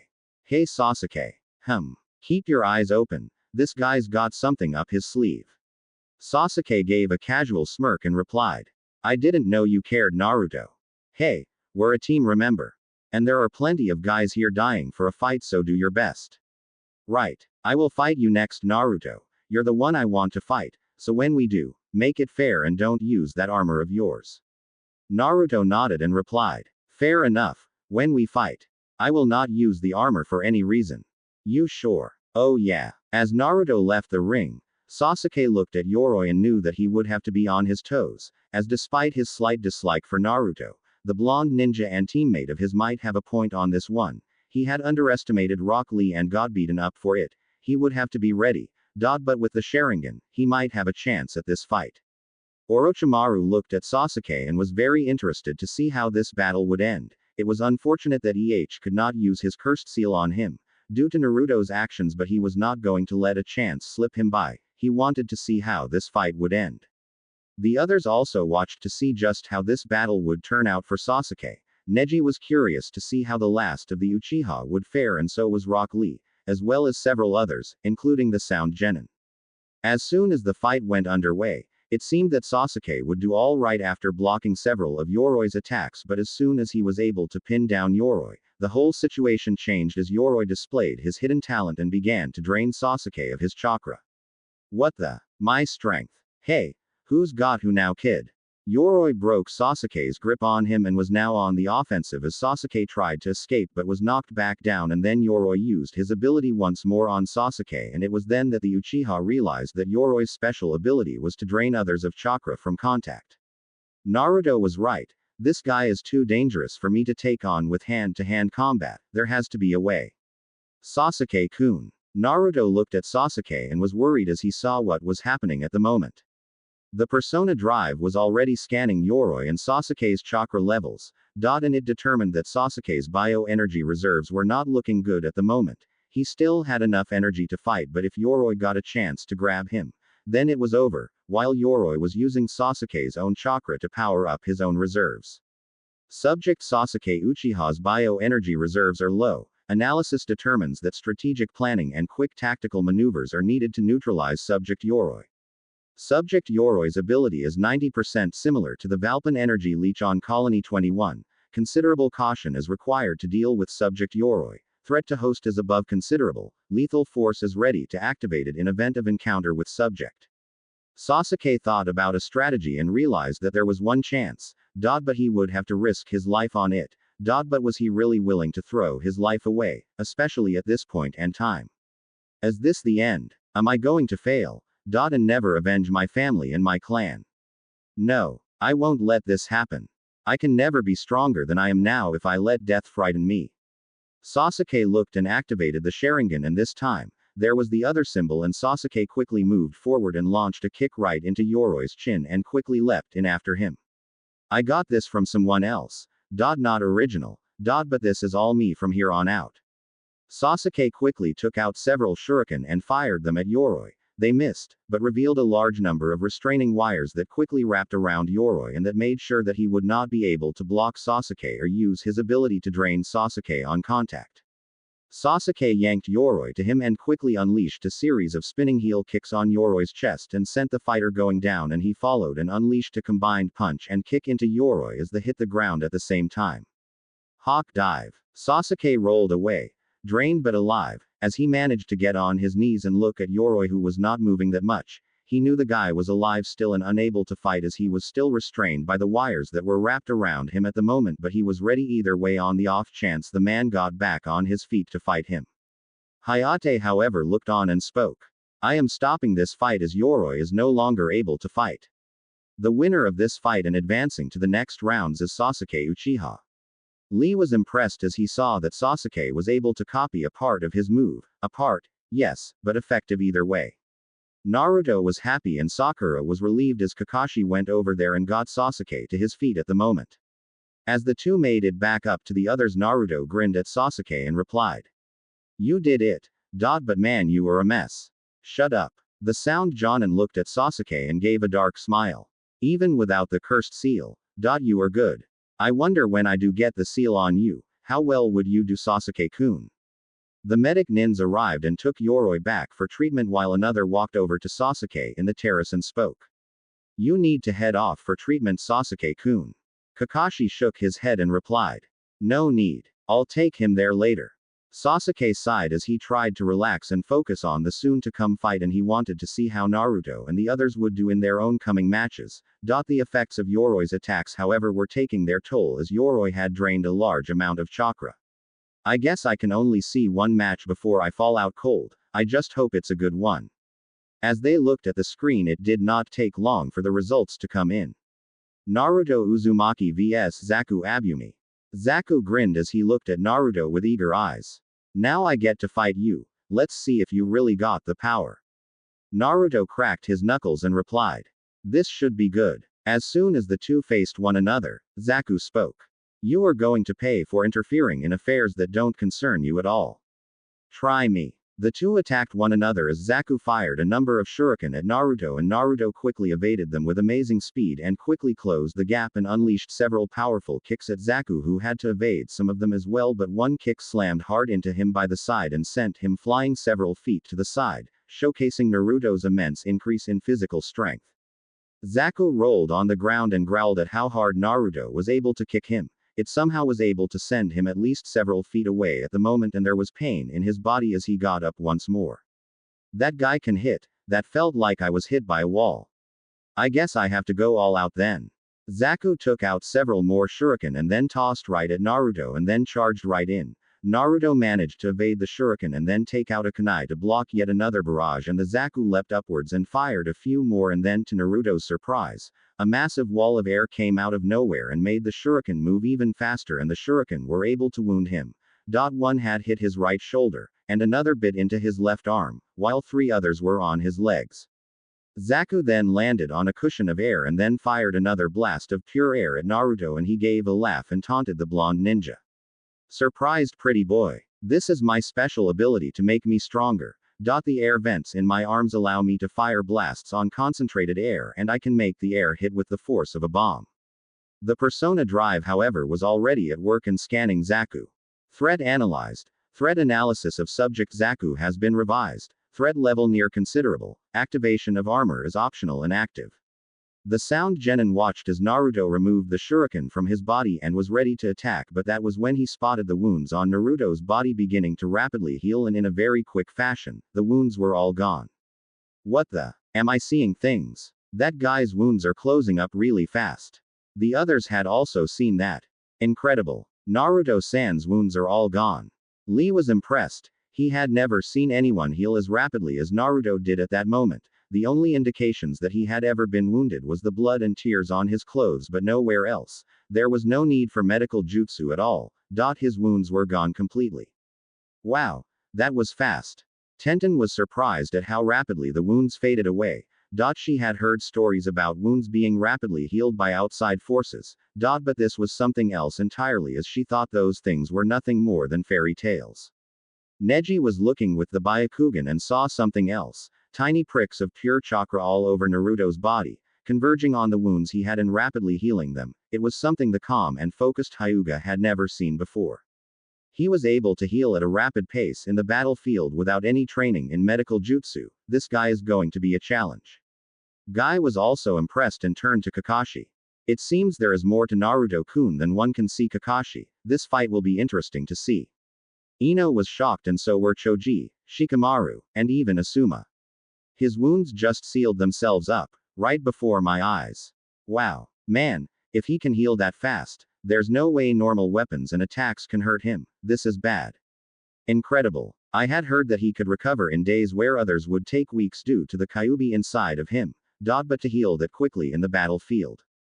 Kurenai herself was impressed in a degree. She had thought Naruto was the proverbial class clown, that is, until she saw his exam results and his physical speed and strength. And now this, rapid healing ability. Was she wrong in her study of Naruto Uzumaki? That level of healing is amazing. Naruto-kun's all right. That's so incredible. Akamaru barked out and Kiba replied. Yeah. This is definitely different. Shino, however, was looking at Naruto in more different way. His bugs sensed that something was utterly different about Naruto. My bugs are going crazy at the moment. What is going on here? Sasuke was also in a great deal of surprise. Those wounds just closed up. Just like that. Those devices, could they be responsible for this? Sakura then spoke. It must be those devices in Naruto. They must be the ones healing Naruto's body so quickly. Kakashi thought the same thing. It seems those devices have somehow enhanced Naruto's natural healing abilities. I heard that Naruto's inner demon could help heal Naruto's wounds. But it seems the devices have improved that ability well. This fight is going to be good. And the two were right. The nanomachines were quickly creating proteins and chemicals to improve Naruto's natural healing abilities and rebuild dead cells and infuse them with the needed bioenergy and materials to repair themselves and allow Naruto's wounds to heal, along with creating antibodies to counter possible toxins, poisons and infections. Regeneration program is level 1. Injuries have been fully healed. Even Orochimaru took notice. Well now, that is interesting. It's almost the same as Tsunade's secret jutsu and Kabuto's own abilities. But there were now hand seals involved. This is interesting indeed. Naruto grinned and tossed away the shuriken and taunted Zaku. This that the best you got? The sound genin growled and shouted. I don't care if you can heal those wounds of yours. I am going to destroy you. Let's see how you can heal yourself after I use my powers to rip you into nothing but shredded meat. Zaku focused his full power and aimed his air vents at Naruto once more as Naruto got ready to move as Zaku unleashed waves of destructive air that blew apart areas of the floor and unleashed large clouds of smoke and dust. The attacks forced Naruto to keep his distance, but that was all right with Zaku as he closed the gap and planned to finally finish Naruto off with one fell swoop. As soon as the battleground was something of a mess, Zaku guided Naruto to an area where some of the debris formed a half circle. As soon as he was there, Zaku unleashed his attack. Now you are dead. Supersonic slicing wave. The massive explosion of air pressure and sound slammed into Naruto, who was not able to escape in time, and the surrounding explosion sent shockwaves and debris everywhere as Zaku grinned as he placed down his arms and snorted. Let's see you heal from that. Naruto. Sakura and Sasuke looked on, as well as the other genin and jonin as well. Hinata looked like she was about to die of shock and fear. And Sasuke couldn't help but try and see if Naruto was all right. However, Zaku was forced to dodge as several needles came out of nowhere from the debris and slammed into the ground. Before he could say anything, the area where the needles were suddenly exploded, forcing Zaku to move. Zaku was shocked as he looked at the clearing debris and dust. Where the hell did those come from? I never heard of exploding Sanban before. Not even Kin has those. The Sound Genin got up and was ready to fight once more as he activated his air vents and unleashed several more blasts of highly concentrated air and unleashed destruction on where the darts had come from, and the place was filled with more debris and dust at the moment, blinding the others until they heard a voice. Naruto's voice. Not bad. But do you really think I can be beaten so easily with that attack? Zaku fumed and recalled the time he was an orphan and survived by stealing food and always got beaten up afterwards on the streets of his village, and when Orochimaru came to give him power, he vowed to become stronger even at the cost of his life. With that in mind, he shouted to Naruto. Show yourself, coward. He only saw 2 brief flashes of blue and then a voice came at him. Right here. Zaku barely had time to react when a gauntlet-covered hand came right out of nowhere and grabbed him by the throat and lifted him off the floor. He tried to free himself and took out a kunai and used his air vents. But his attacks with air pressure and kunai were worthless as the attacks did nothing to the person grabbing him. Zaku tried to loosen the grip on his throat from Naruto's gauntlet-covered hand as the dust began to clear. But as soon as the dust settled and revealed Naruto, he started wishing that he had not tried to outmatch the blonde ninja in raw power alone. As Naruto was now decked in his full bio armor. What the? The people assembled were shocked to see Naruto wearing the armor that he had used to fight Orochimaru at the moment, and the snake summoning ninja couldn't help but snarl at the sight of the black, white and red clad ninja who had come close to killing him. Sarutobi was impressed at the sight and he replied. So, this is what the black liquid has done to Naruto. The Jonin gasped at the sight, while the other genin looked on with shock. Is that really Naruto? Whoa, what is that stuff? Man, what is that thing? There's no way he has something like that back in the academy. Kiba and Akamaru said nothing at the moment while Hinata was in awe at the sight.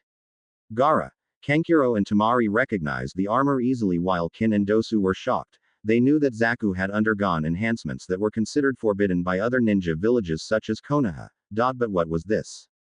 Guy looked on in shock and Lee couldn't help but stare, along with Tenten and Neji. The same could be said for Asuma and Kurenai as well. Sasuke merely looked on and couldn't help but give a slight smirk.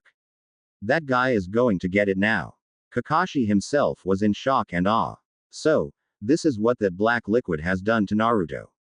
I guess the minute the rest of Konoha see this, things are going to get very ugly. But hey, where's the fun in life without risk? What? You. Zaku managed to say as Naruto brought him closer to his armored face, and the blonde replied. Your worst nightmare. Naruto unleashed a quick punch that bent Zaku like an accordion.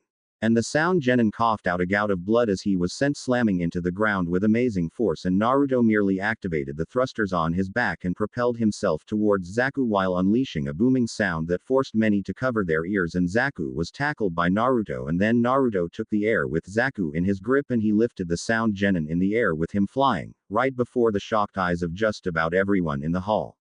Naruto then launched a light knee strike on Zaku and he coughed out more blood, and with that Naruto dived once more at high speed and stopped with a precision movement, and he was on top of Zaku and tossed him aside, making the badly injured Sound Genin hit the floor like a rag doll, and as soon as he stopped he could barely move.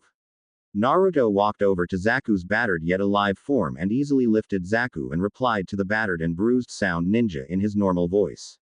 You lose. He dropped Zaku, and that was when the Persona Drive deactivated the armor as Naruto briefly glowed and the armor faded away, leaving him there and in tattered clothes, and he saw this and groaned. Oh man, that guy tore up my clothes. I'm going to have to go shopping again. Not that the women in the room minded, as many of them were giving the well-built blonde genin the once-over. Orochimaru couldn't help but smile for some reason. Seeing this was making him consider the idea of using Naruto as a test subject as well as getting Sasuke's Sharingan, with both abilities, and Naruto's armor. This could be a very interesting situation. Naruto-kun. You are interesting. Maybe I should see what else I can find out about your new gifts. Perhaps Kabuto can handle that situation well. Hayate checked Zaku and was amazed that he was still alive, though he had considerable injuries, and that was from one punch from Naruto. He signaled the medic nins to attend to Zaku and pointed to Naruto. The winner of this match. Naruto Uzumaki. Naruto got back to the terrace and wondered just how will the next batch of fight be as he shouted in triumph and walked back to the others. Naruto and the others were finally given some free time in order to prepare for the coming semi-finals of the Chunin exams. The blonde could tell that it was going to be a very interesting competition for the time being as he and Sasuke had made it through the preliminary rounds well enough. It was not a good thing to know that Sakura was not going to be with them in the remaining matches, but they couldn't do much at that point. The battle between Ino and Sakura was all right in his mind and he had to give the two credit for being able to fight well, despite knocking each other out in the end. They had been given at least a month's worth of time to prepare for the semi-finals and the blonde decided to figure out how to deal with the coming battles. The fights he had seen were certainly worth the effort and time to see.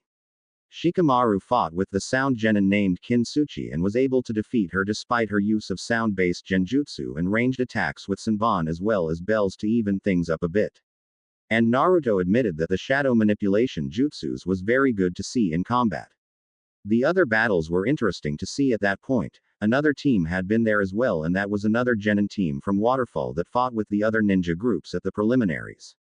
Kiba had been paired off with one who apparently had an aptitude with several taijutsu moves that gave the Inuzuka and Akamaru a run for their money, but Kiba managed to prove that he and Akamaru could win and they were both now in the semifinals. Shino also managed to defeat yet another member of the Waterfall Genin who used a number of genjutsu moves to try and disorient the Aburame clan member, but Shino's destruction bugs were able to counter the move and forced the two to go head to head.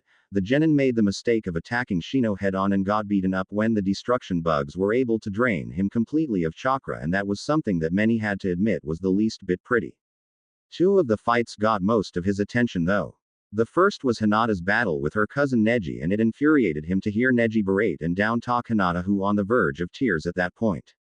He got so angry at the way Neji insulted the ones who worked their hearts out to change themselves, and it was something he held close to his own heart, and it was very much something that grated on his nerves when people tried to treat others' dreams like jokes, that he was tempted to attack Neji himself but resorted to shouting at Neji and telling Hinata to stand up for herself and beat Neji to the ground.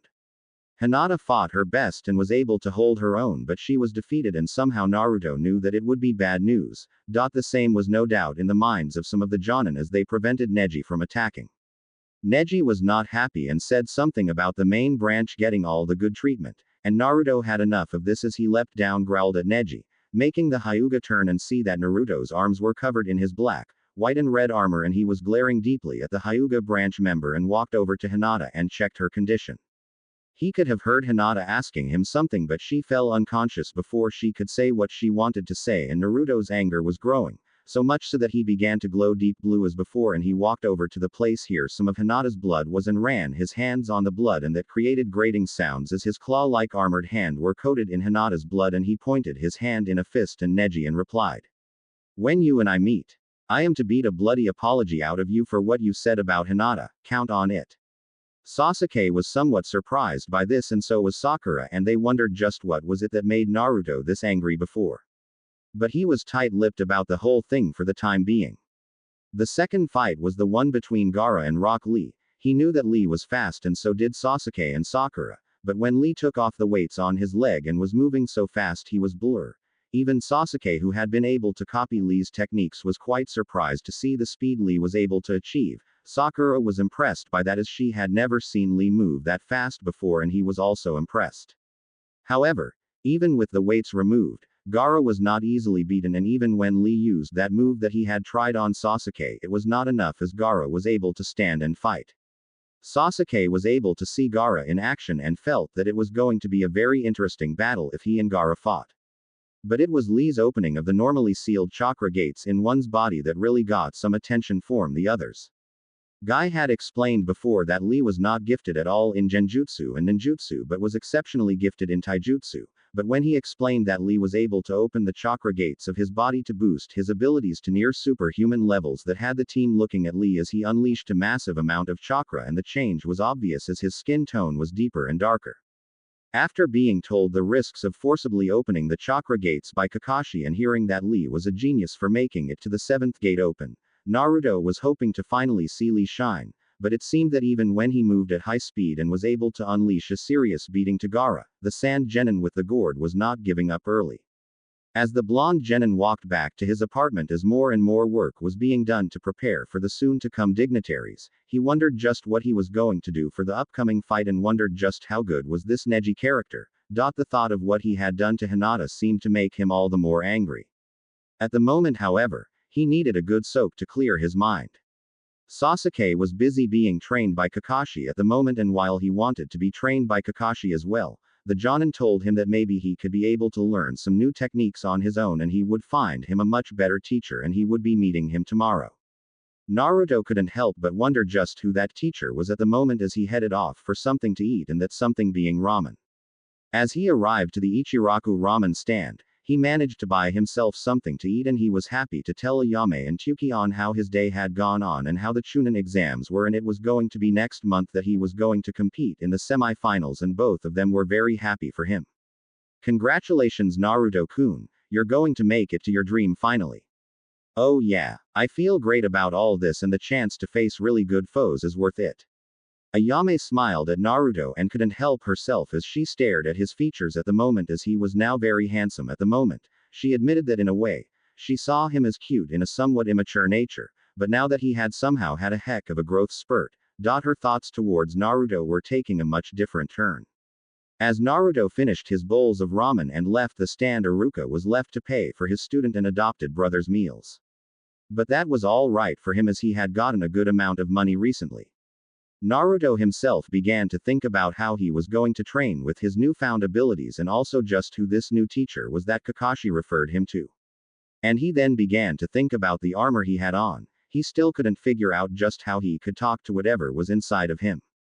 It would be nice to at least find himself some answers on how this gunk had transformed him somehow, but since he had no idea how to do it, he decided to just figure it out at a much better time. Unknown to him, a certain white-haired super pervert of a Sanin has just arrived to cause a new round of ruckus. The next day. Oh man. Kakashi-sensei. Why the heck did you stick me with him? Naruto wondered why he was stuck with none other than Ebisu himself. The Jonin who he had something a spotty history was the one he would have to be working with, and he had challenged him to a contest of how to be avoided, and despite his best efforts he still lost. That told him that maybe Ebisu wasn't as weak as he thought he was. They were currently eating in the ramen shop, and that was when Ebisu told him something important.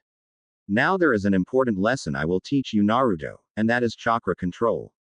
Why do I need to learn something that I already knew about in the academy? Did you really learn it? I'll give you some examples on what I mean, and by examples, I mean the difference between you and your fellow ninja. Take Sakura Haruno. While she may not have much chakra as you and Sasuke, she does have exceptional chakra control, and therefore she can learn high-level jutsu and use her chakra to the best of its ability. When making bushin, for example, she is able to make the required amount without wasting chakra. Yep. That's Sakura-chan all right. Good that you've noticed. Now let's take the case of your other teammate Sasuke. His chakra may be good, but his control over his chakra is somewhat imbalanced. As such, when he makes a bushin, he uses up more chakra than Sakura but succeeds in making the bushin. I never noticed that. I guess Sasuke isn't as good as I thought. Before you get some bright ideas and start talking about others' weak points, you should hear your own first. In your case, you draw too much chakra and you have no control over how to channel it. Therefore, you use far too much chakra, and your control is spotty to say the least, as you have not practiced how to properly control the chakra you summoned. That's why your bushin back in the academy look so weak, and you could only make 1 or 2 at best, and they are not stable to say the least. With the amount of power your teammates have, they can make twice the number as well. Ebisu finished his food just as Naruto did, and the blonde boy was silent. The elite Jonin then continued. That was a bit of an exaggeration actually. However, you do have those weak points, so while you can do jutsus like your teammates, they are too wild and unstable to say the least. You need to learn control to better utilize both your chakra and jutsus. But there were times that I was better than either Sasuke or Sakura. How can those times be different? That's because you have a source of amazing stamina and chakra inside of you to begin with. And they are hardly human as well. Naruto's following retort fell silent, and so was he, and Ebisu sighed. While he still had fear and dislike for the Kyuubi inside Naruto, he understood that Naruto was not the Kyuubi himself as he had once thought. Come on. I have something to talk to you about. Later, the two walked over to a nearby bridge and the elite Jonin spoke to Naruto, facing him seriously. He made sure no one else was near them and they were out of earshot as well. There was still the law after all.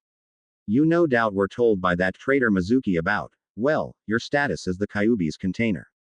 By the way, I have to thank you for dealing with that rat. Who knows how much trouble he would have caused if he got away with the Book of Seals. Not to mention his attack on Iruka has convinced us of his dubious behavior for some time. No problem.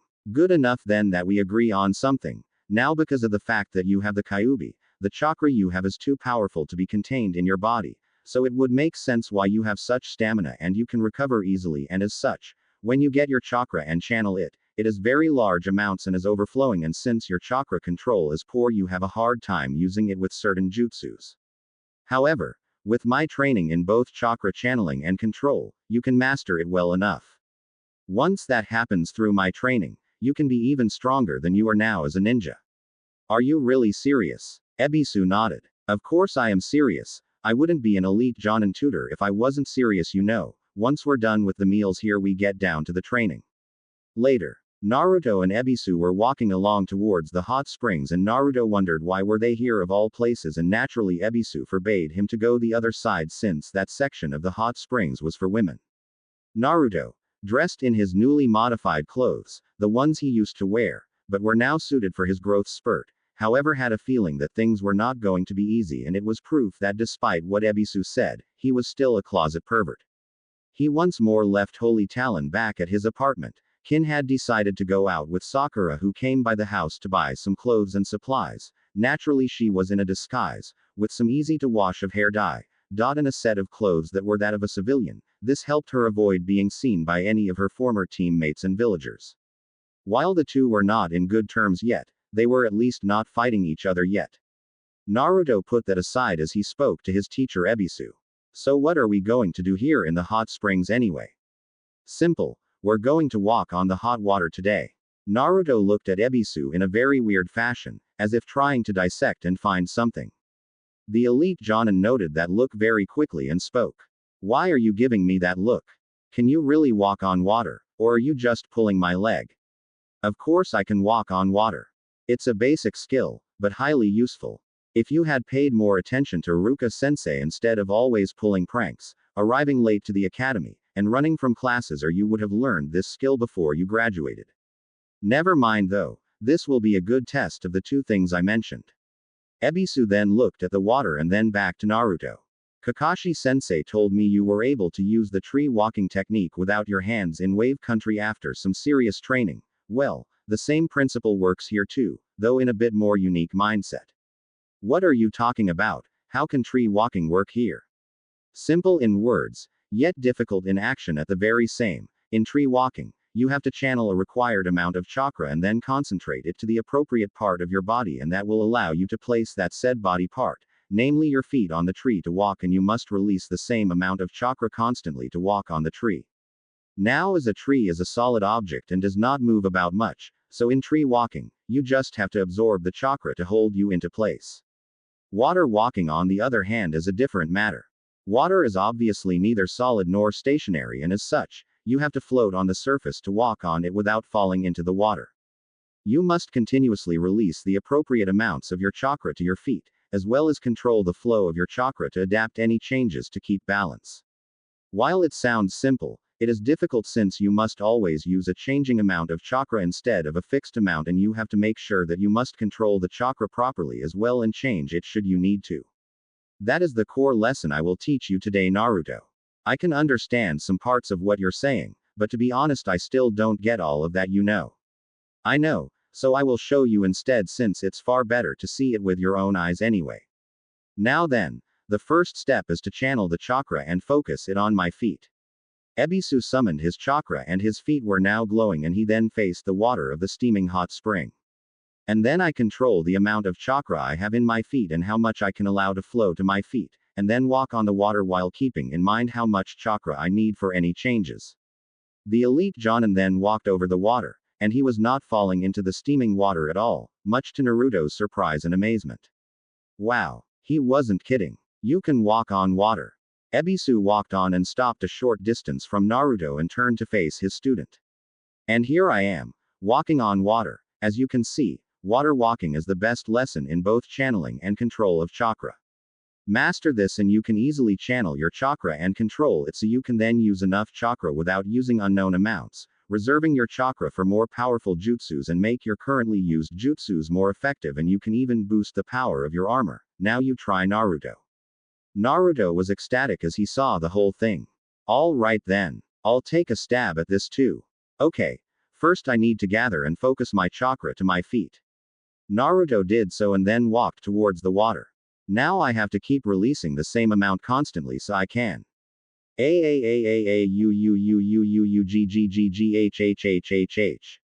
Naruto found himself falling to the hot spring water very quickly, and there was one thing he quickly realized: it was hot.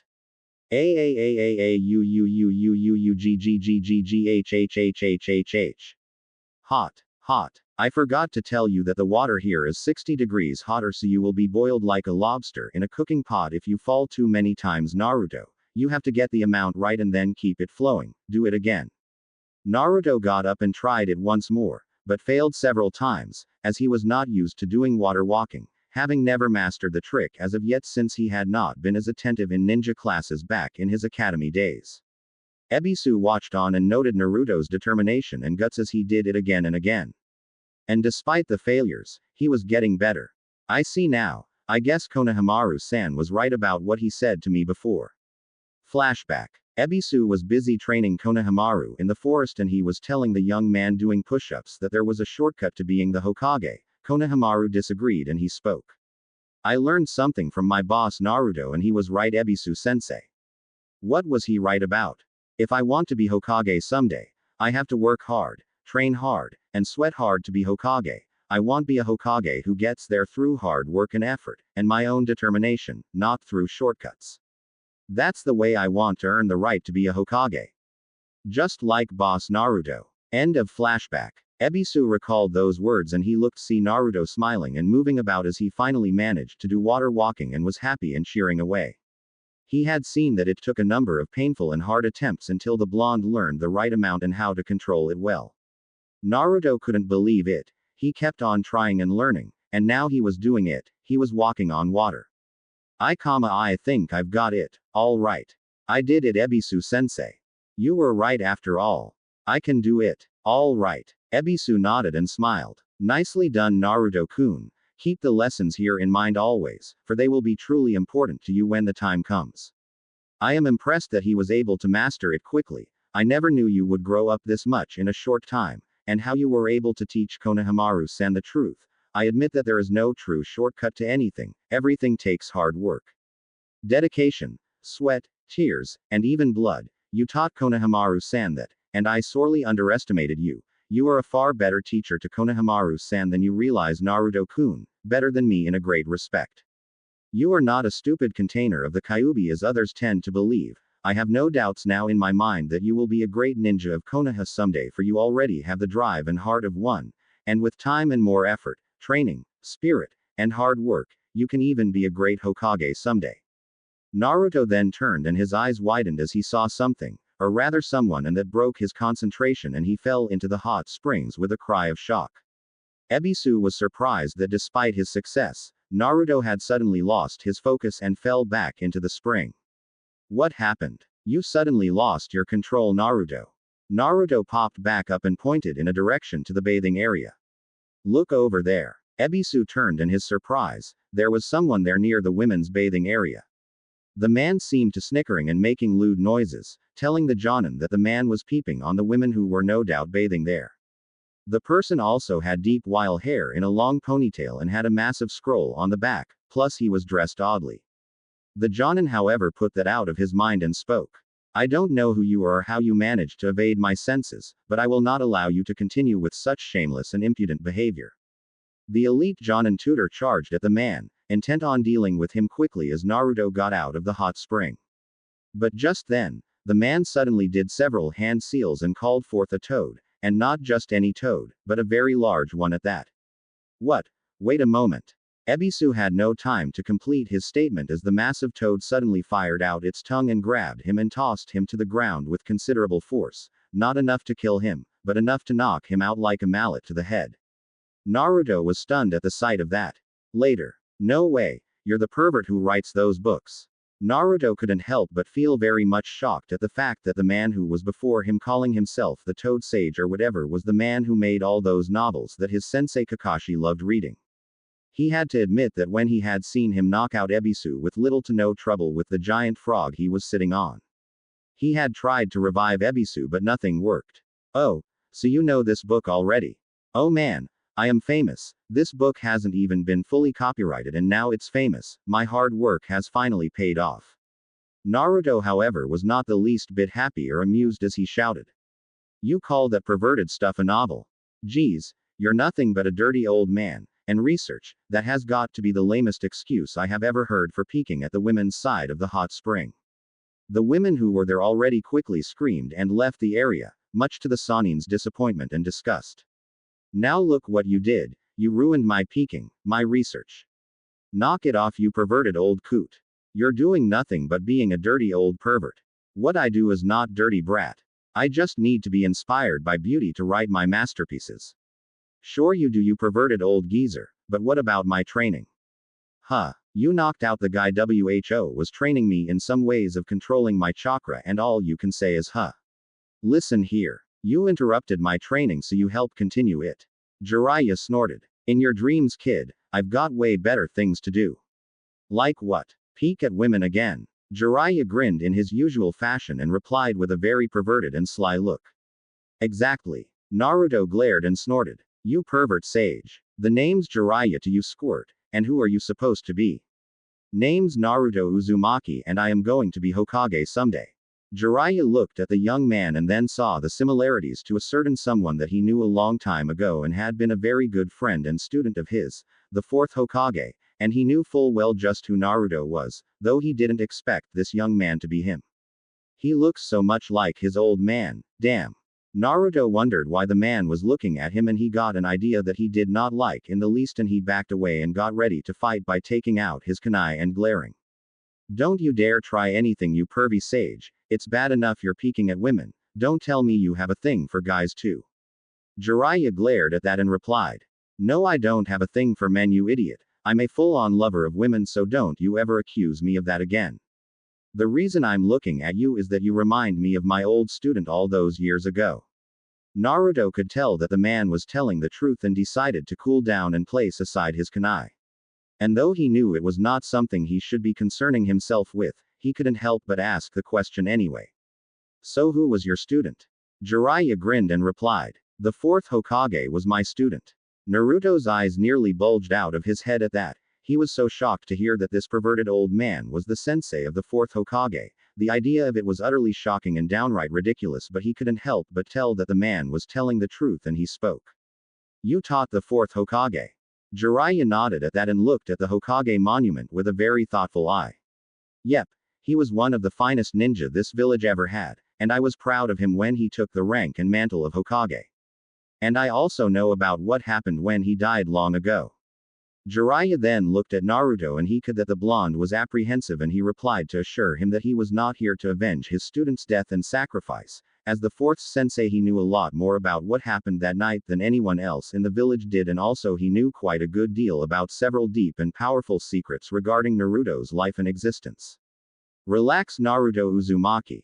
I'm not here to fight you or anything. I just have to admit that you resemble the fourth a great deal when he was young. Exactly how old are you now?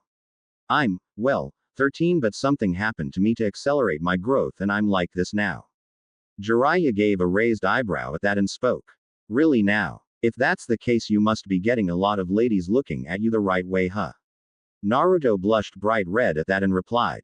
Hey, I'm not like that. I like women, but I'm not really all that, well, knowledgeable. Jiraiya smiled and then took out his book once more. Well, you can always glean plenty of ideas from my masterpiece, or you can ask me for advice about women. I know quite a lot about them and you can really use all that to impress the ladies. Naruto looked at the Sannin with horror in his face and he replied. I am not going to. It was then that a squad of Anbu came on the scene and one of them, wearing a dragon-style mask, spoke to Jiraiya. Jiraiya-sama, this is highly unexpected. Nevertheless, it's good to see you again after all these years. Kuma-san, isn't it? My goodness, you've grown. I take it this isn't a social call. No, Jiraiya-sama. Hokage-sama wants to see you immediately because this is of great importance. The Sannin thought it over and decided to go along with the Anbu, further confusing the blonde as to what was going on at the moment, and he couldn't help but shout up into the air. What about my training, damn it? In the Hokage's office, Sarutobi turned and smiled a bit as he spotted the new arrival. Well now, Jiraiya, it is good to see that you are back here in Konoha. Jiraiya smiled a bit at that and sat down to face his former mentor. The Sannin had to admit that it had been quite a while he had gone back home, and he could see that the village was still in good hands at the moment, though he missed seeing some old faces and he couldn't help but wonder just what was going on recently. However, he threw away his old nature and spoke to his former teacher and showed that while he was not a permanent resident of Konoha, he was still a very much welcomed ally of the village when the time came, namely when it involved a certain former teammate of his. So is what I heard true? Orochimaru is back. Pretty much, and I take it you've learned of Naruto's new abilities. Abilities? You mean apart from the fact that he resembles his old man? What else are you talking about, sensei? Sarutobi then told Jiraiya everything that he knew at the moment concerning the devices they had found in Naruto's body and what he had been able to find out about the incident. As soon as Sarutobi showed him the findings of the medic Enin reports, the Sannin looked at his sensei and asked the question that was bugging his head. Who else knows about this? Kakashi, Iruka, Sakura Haruno, and Sasuke Uchiha, and I hope to keep it that way for as long as possible. Whatever these devices are, they are giving Naruto a powerful level of ability, so much so that if Orochimaru finds the findings out, he might decide to target Naruto as well as Sasuke, and I shudder at the thought of him getting on his hands on both the Sharingan and these devices. Jiraiya nodded and he began to think on how to address this situation, and that was when Sarutobi spoke. Jiraiya, I have a favor to ask of you. Should anything happen to me, I want you to train Naruto yourself.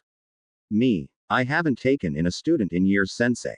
Keep in mind that I'm not exactly 100% good sensei material. True, but there is no one I know better suited to keeping Naruto at the top of his game. Besides, you are his godfather after all, and the fourth trusted you with his son's own training, so I think that now is a good time to begin training him. Jiraiya thought it over and had to agree with the assessment, but he also was very curious as to what were the benefits of these devices in Naruto at the moment. The next day, Naruto woke up and was not in the best of moods after what happened yesterday, just when he was learning a brand new jutsu that he could find a very good use for. His training was once more messed up and it was grating on his nerves as he got some food, but much to his surprise, he had visitor. Jiraiya grinned and presented him with several takeout orders of ramen, all of which were Naruto's prime favorites, and unknown to him, his father's own favorites as well. Hey there, Squirt. Figured I'd bring you something to eat. What are you doing here in my home, pervy sage? What? You think I can't visit the one the Hokage asked me to teach? Naruto's eyes opened wide at that and he couldn't help but wonder if he heard wrong. He was going to be trained by none other than the former sensei of the fourth Hokage. That was unheard of. He still doubted this as some sort of joke, but another part of him was very interested in learning all that he could possibly learn from the pervy sage. He, however, decided to test the waters. How can I be sure you're serious? Simple, finish your break fast and find out later when we meet in the training field. All the while the Persona Drive had been subconsciously scanning Jiraiya to determine the ability possessed by the Sannin. Scanning subject Jiraiya aka Pervy Sage. Subject scan complete. Analysis. Subject possess high level of bioenergy despite advanced age, exceptional combat skills, and high levels of perception and intellect despite perversion tendencies. Analysis determines subject is similar to subject Orochimaru. Ow! You hit hard for a dirty old man. Naruto groaned as he got up from the blows Jiraiya threw at him as they spared with one another in single combat, and the Sannin was living up to his name and rank as he hit fast and hard, showing that despite his perversion he was no fool. Jiraiya, however, noted that Naruto's body was healing rapidly and was impressed with the sight of Naruto taking such blows and still being able to fight more effectively, and as the Sannin observed his movements and determined that while Naruto was certainly an unorthodox fighter, His techniques were effective and the devices in his body were pushing him to the limits as well. As they wrapped up the training session, the Sannin decided that now was the right time to find out what they could about the devices in Naruto's body. Alright, now is the time to figure out just what sort of devices you have inside of you, Naruto. Naruto looked at the Sannin and wondered just what he had in mind, and he listened in. How do you propose I do that anyway? Think deep and focus your thoughts in your inner self. Once you do that, you will be able to speak to either Kyuubi inside of your mind or the devices inside of you, though how that is possible beyond me. However, if those devices protect you when you are in danger, they must have some form of consciousness to be able to do the things they did. Naruto decided to go and try it out. Besides, what did he have to lose by trying this idea out? As soon as he relaxed himself and delved deeply into his thoughts, he began to feel light, and then all darkness surrounded him as he closed his eyes and focused his thoughts inward. In Naruto's mind, Naruto found himself somewhere. He knew he was in his mind, but somehow this was not how he imagined his mind to look like. The place was filled with clean white walls with strange mirrors that resembled his TV set back home, but was certainly a lot cooler. There were lines of chakra moving around in seams in the walls, and there were flashing symbols there as well that made little to no sense to him at the moment. The floor was clean and pristine, and amazingly he was moving without walking at all. What the heck? Naruto tried to move his feet but found that he didn't have to as he was moving through the corridors of his mind with little to no worries, and then he arrived before a massive room with a huge device that had a TV-style screen on it but was larger than expected, and some really big boards with all sorts of glowing squares on it. He tried to figure out just what was going on until a deep male voice was heard and he reacted. Who's there? Naruto turned around and was ready for a fight, though he had little to no idea just who could be in his mind of all things. Naruto's mouth was wide open as he gazed at the image of the person before him. He had never thought he would encounter this person of all things in his own mind. Yes. You're the fourth Hokage. The image, however, of the fourth Hokage shook his head and replied. You are mistaken, Naruto Uzumaki. I am not the Hokage. I am merely an avatar of the person who you are going to be when you are grown up at the approximate age of 25 to 28. What are you saying? I am a construct, an image if you will, comprised of data that serves as a physical representation of the person you will grow up to be in the near future. Wait. Are you telling me that I am going to look like that when I am older? Yes, your genetic profile served as the database for my creation. I don't get it. In layman's terms, I am you. 0.12 years from now, at least according to your genetic makeup. Okay, so you're me in the future. Yes. Alright, so what exactly are you? I mean, really, I know you are an avatar, whatever that means, but what are you? As I have said, I am an avatar, the avatar of the persona drive, the governing program of the bio armor. In your way of saying it, I am the black gunk that entered your body, at least, its avatar.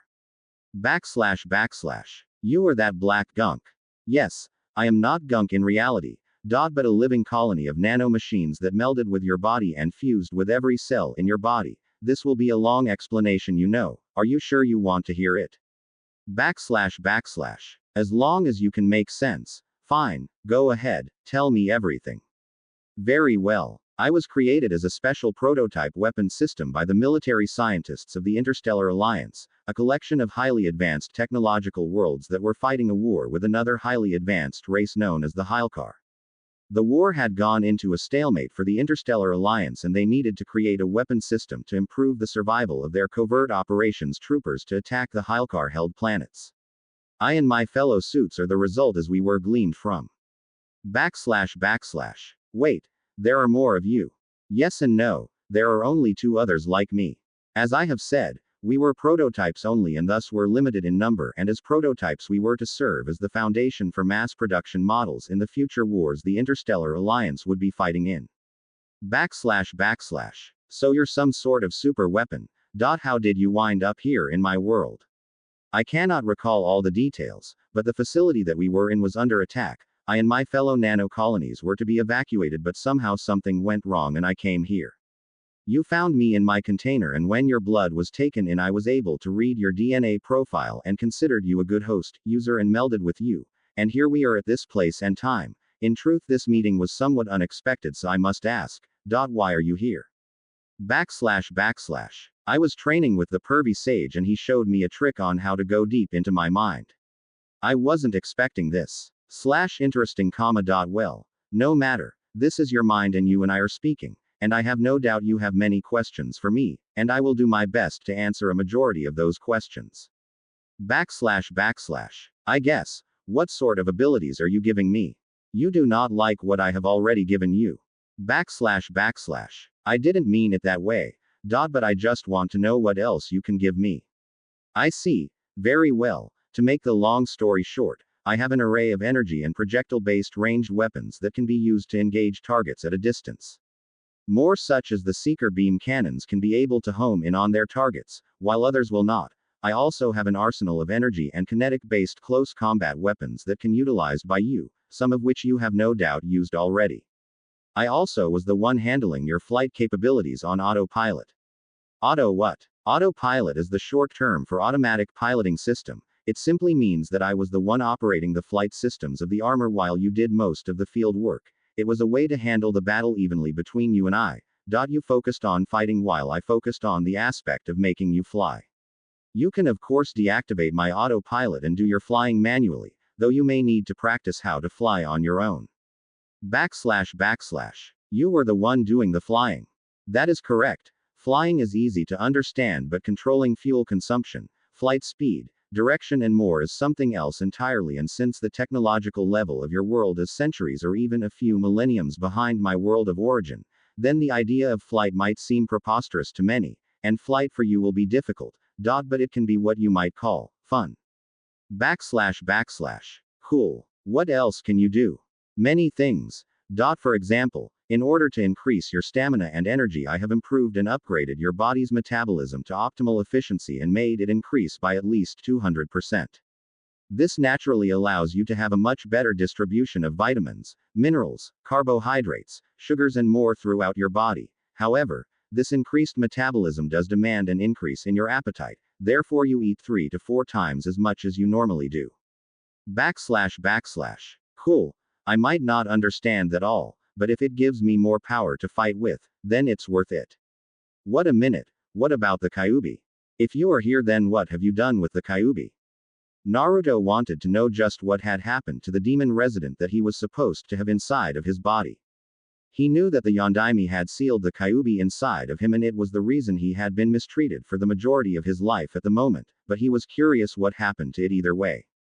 The Kyuubi. You mean the entity that I detected when I was melding myself with you? You wish to see it? //. Yes. I just need to know just what happened. The demonic fur ball. Very well. Follow me to his containment cell, Master Naruto.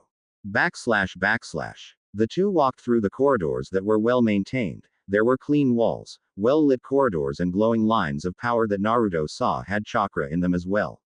It was somewhat like he was walking in a whole new world, and it was all in his mind at the moment. The two of them were making their way into the many corridors, and then they were surrounded by a group of flying orbs that seemed to scan them with a beam of light, and then they let both the Persona Drive avatar and the blonde ninja through, and there before Naruto was a massive cage with a seal paper symbol on it, and soon enough a blood-red chakra came out from the hidden shadows. So, you decided to show up, brat. Naruto couldn't help but feel very torn. On one hand, he could order the Persona Drive and its nanomachines to destroy the Kyuubi and free him from the life he had led. He would be free of the stigma of being the Kyuubi's container and more besides. He looked at the Kyuubi and the Kyuubi stared right back at him. That is as far as you can go. //. And sure enough, several energy beams came from the ground floor and further sealed the Kyuubi's chakra away from Naruto. The Persona Drive's avatar then spoke as it revealed thousands of glowing spheres that resembled fireflies, and the avatar turned and spoke to Naruto. I have already determined that due to the fact that this entity known as the Kyuubi is part of you before my fusion with your body due to the history and the memories you possess. This being is naturally a threat to your mind, and that is something we cannot allow. Therefore, if you so wish, I can have him deleted from your body. //. Deleted. Destroyed, I believe, is the better term. //. Ha. You cannot destroy me. That is what you believe, but I have the ability to siphon away the chakra that binds you to this boy's cells, purging you from his system. Some of the features that were no doubt influenced by you will remain, but when he gives me the order, my nano machines will invade your body and then break it down, as I can have the nano machines switch from nano assembly work to disassembly, and that will allow me to purge you and end your existence forever. // You're lying. I am not. All my master has to do is give the order, and you will cease to exist. // Naruto was shocked by this. The gunk in his body had the ability to actually destroy the Kyuubi, and it was going to do so if he gave the order for it to destroy the monster inside of him. It was a lot to take in at the moment. And then Naruto saw something that he thought he would never see in the eyes of the Kyuubi of all creatures. Fear. The fear of actually being erased from existence, to actually die, and the thought of dying in the mind of an immortal was so horrifying and terrible that the normally malevolent and dark creature of power was struck silent, waiting for Naruto's decision on its fate. That fact alone told Naruto that the Kyuubi was at his mercy. He could finally end the creature's existence and be free of the curse of being always treated like dirt. The blonde genin thought it over and then realized that the Kyuubi was part of him, and destroying something, no matter how vile and evil it was, felt wrong somehow. And he then realized that he had the chance to make people not see him as the Kyuubi container, and the Kyuubi itself, but his own person. And the Kyuubi was sealed in him for a reason. What that reason was, he couldn't understand just yet, but he felt that he wasn't chosen randomly. He now had a chance to make his mark on the world and achieve his dream. No, don't destroy him.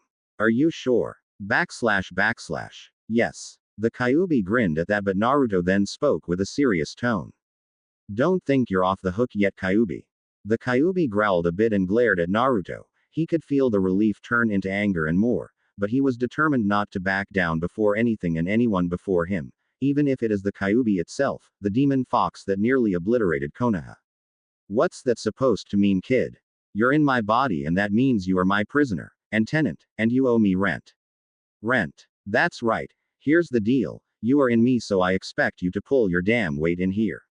You give me your power when I want it and need it. And if I refuse, then I'll have you removed by the Persona Drive's nanomachines and you disappear. However, I think you will do what I ask even if you don't like it. Really? And how do you think you know that, brat? Simple. If I die for some reason, you die too. You need a body in order to exist, and since my body is the one you happen to be in, so if you want to live a lot longer, furball, you will help me. That's the deal. The Kyuubi was silent, and it gave a loud laugh, a deep and primal laugh, and then spoke to the blonde genin. You drive a hard bargain, kid. But you are right. I don't want to die, and neither do I relish being erased from this world. Very well, on my honor, I will give you my power. Fine, but if you so much as try to take over my mind, then you're dead. Fine. With that out of the way, Naruto felt like he could finally be able to have some peace of mind, and as soon as he was able to return to consciousness, he spoke to Jiraiya and got to tell the Sannin just what exactly happened in his head in his meeting with the Kyuubi. Jiraiya was very surprised by this and wondered just what were the implications of all this once he understood just what happened in Naruto's head. To think the machines inside him had the power to actually destroy the Kyuubi by breaking it down and shattering its chakra. That told the Sannin that wherever Naruto gained the armor from, must be a place of great power and more. The rest of the weeks were spent on Naruto trying to learn how to use his bio armor, and it was not easy. He had managed to convince the Persona Drive to let him try and control his own flight mode, but he quickly realized how much of a mess that was, as his first attempt literally sent him right up to the sky and into a nearby river. Jiraiya was shocked at the sight and rushed there and began to laugh as Naruto was deep in the water and coughing like mad at the unexpected flight. The Sannin continued to observe Naruto's progress with the armor as he began to struggle with the flight abilities, as well as trying out some new techniques that amazingly worked well with the armor itself. Due to the fact that the nano machines contained a vast portion of Naruto's chakra for energy, and since Naruto's chakra was already 4 times greater in amount than normal ninja, even those of Jonin rank, there were a number of techniques that Naruto decided to try out for the sake of experimentation. Jiraiya also took the time to see just how far Naruto could push his newfound abilities and that of the armor itself, so he would have an edge in combat when he needed it. The two were busy training, That is, Jiraiya entertained himself by looking at how far Naruto can push the armor and his mastery of it, and he couldn't help but laugh when he got it wrong. The blonde was very much not the kind to give up for any reason and continued to get back to his feet. Thankfully, the regeneration abilities given by the nano machines were more than helpful in that regard. In the hospital, Naruto was going to the hospital to check out on Lee and see how his friend was doing. He considered Lee an upstanding guy and he felt a rapport with the young man. He and Shikamaru were on their way to see Lee. After Shikamaru told him that due to overeating, Choji was also in the hospital. However, when they arrived into the room, Naruto and Shikamaru saw Gaara about to kill Lee with his sand. Both stopped him quickly. Naruto managed to create his sonic resonance sword staff and aimed the weapon right at Gaara as his gauntlets were already out, and Shikamaru held Gaara in place with his shadow manipulation jutsu. Naruto knew after observing Shikamaru's battle with Kin, that any move he made would affect the one his shadow controlled, and if he hit Gaara, then the same could happen to Shikamaru, which was why he didn't launch any attacks that could hurt Shikamaru. There, Gaara told them about his past and how he had been imbued with E-Demon when he was child, and hearing that made Naruto all the more curious, and the Persona Drive had told him that its scans had confirmed that, like him, Gaara did have an unknown entity in his body that was sealed away as well. Gaara was about fight back as Naruto and Shikamaru got ready, but Guy showed up in time and Gaara vowed to kill them all, even going as far to say to Naruto that he will destroy him even with his armor. Naruto, however, was assured by the Persona Drive that it was not going to be easily destroyed by Gaara. And he had a chat with the Kyuubi, who decided to tell his container about just who this demon was in Gaara. The kid Gaara's referring to Shukaku, the sand raccoon demon. That guy is as whip smart like the rest our kind, but he's too much of an incoherent idiot and a drunkard. He is powerful though, but not the same as me and the others. Others? That's right, brat. There are at least 9 of us and I am the most powerful, so be thankful that I'm inside of you. I don't know the fates of the others, but I can bet that they are not going to be entirely happy being trapped in the human world. As the time for the finals came, Naruto was ready and Jiraiya told him to be at his best when the time came for him to participate. In the training field, Naruto wondered just how the fight between him and Neji was going to end. He had every confidence in his newfound control and abilities with the armor and his own skills, so he was not afraid, but still, it would be nice to reflect on how far he had gone ever since graduating from the academy. As he walked through the field, he was surprised to find none other than Hinata, who seemed to be deep in thought or something like that. Hinata. EPPP. Hinata moved behind one of the pillars and gave a shout of surprise, and she blushed as she looked at her longtime crush, who smiled at her, making her feel all the more weak in the knees before him. NN Naruto-kun. Why are you here? The finals should be starting soon. I know, but I just needed to be here to think out some important matters. This is where I took my first steps as a genin after all. I see. Naruto then wondered just what was the story with Neji. He had a feeling that there was some major history between Neji and the rest of the family as he recalled his words. He had been enraged by it all, but when he had asked the Persona Drive to replay the information once more to him, he was curious about this, and since Hinata was the kind sort of person, she might provide the right answer, but only if she was willing to tell him. Hey Hinata-san. Why yes. What the deal with Neji and his hatred for the Hyuga clan anyway? Why does he have a lot of dislike for your family? Hinata wondered if she should tell him, as such things were forbidden to talk about, but she wanted Naruto to know the truth and she trusted him not to reveal anything. Well, promise me you won't tell anyone about what I have to say, okay? Okay. I promise, Hinata, so tell me everything.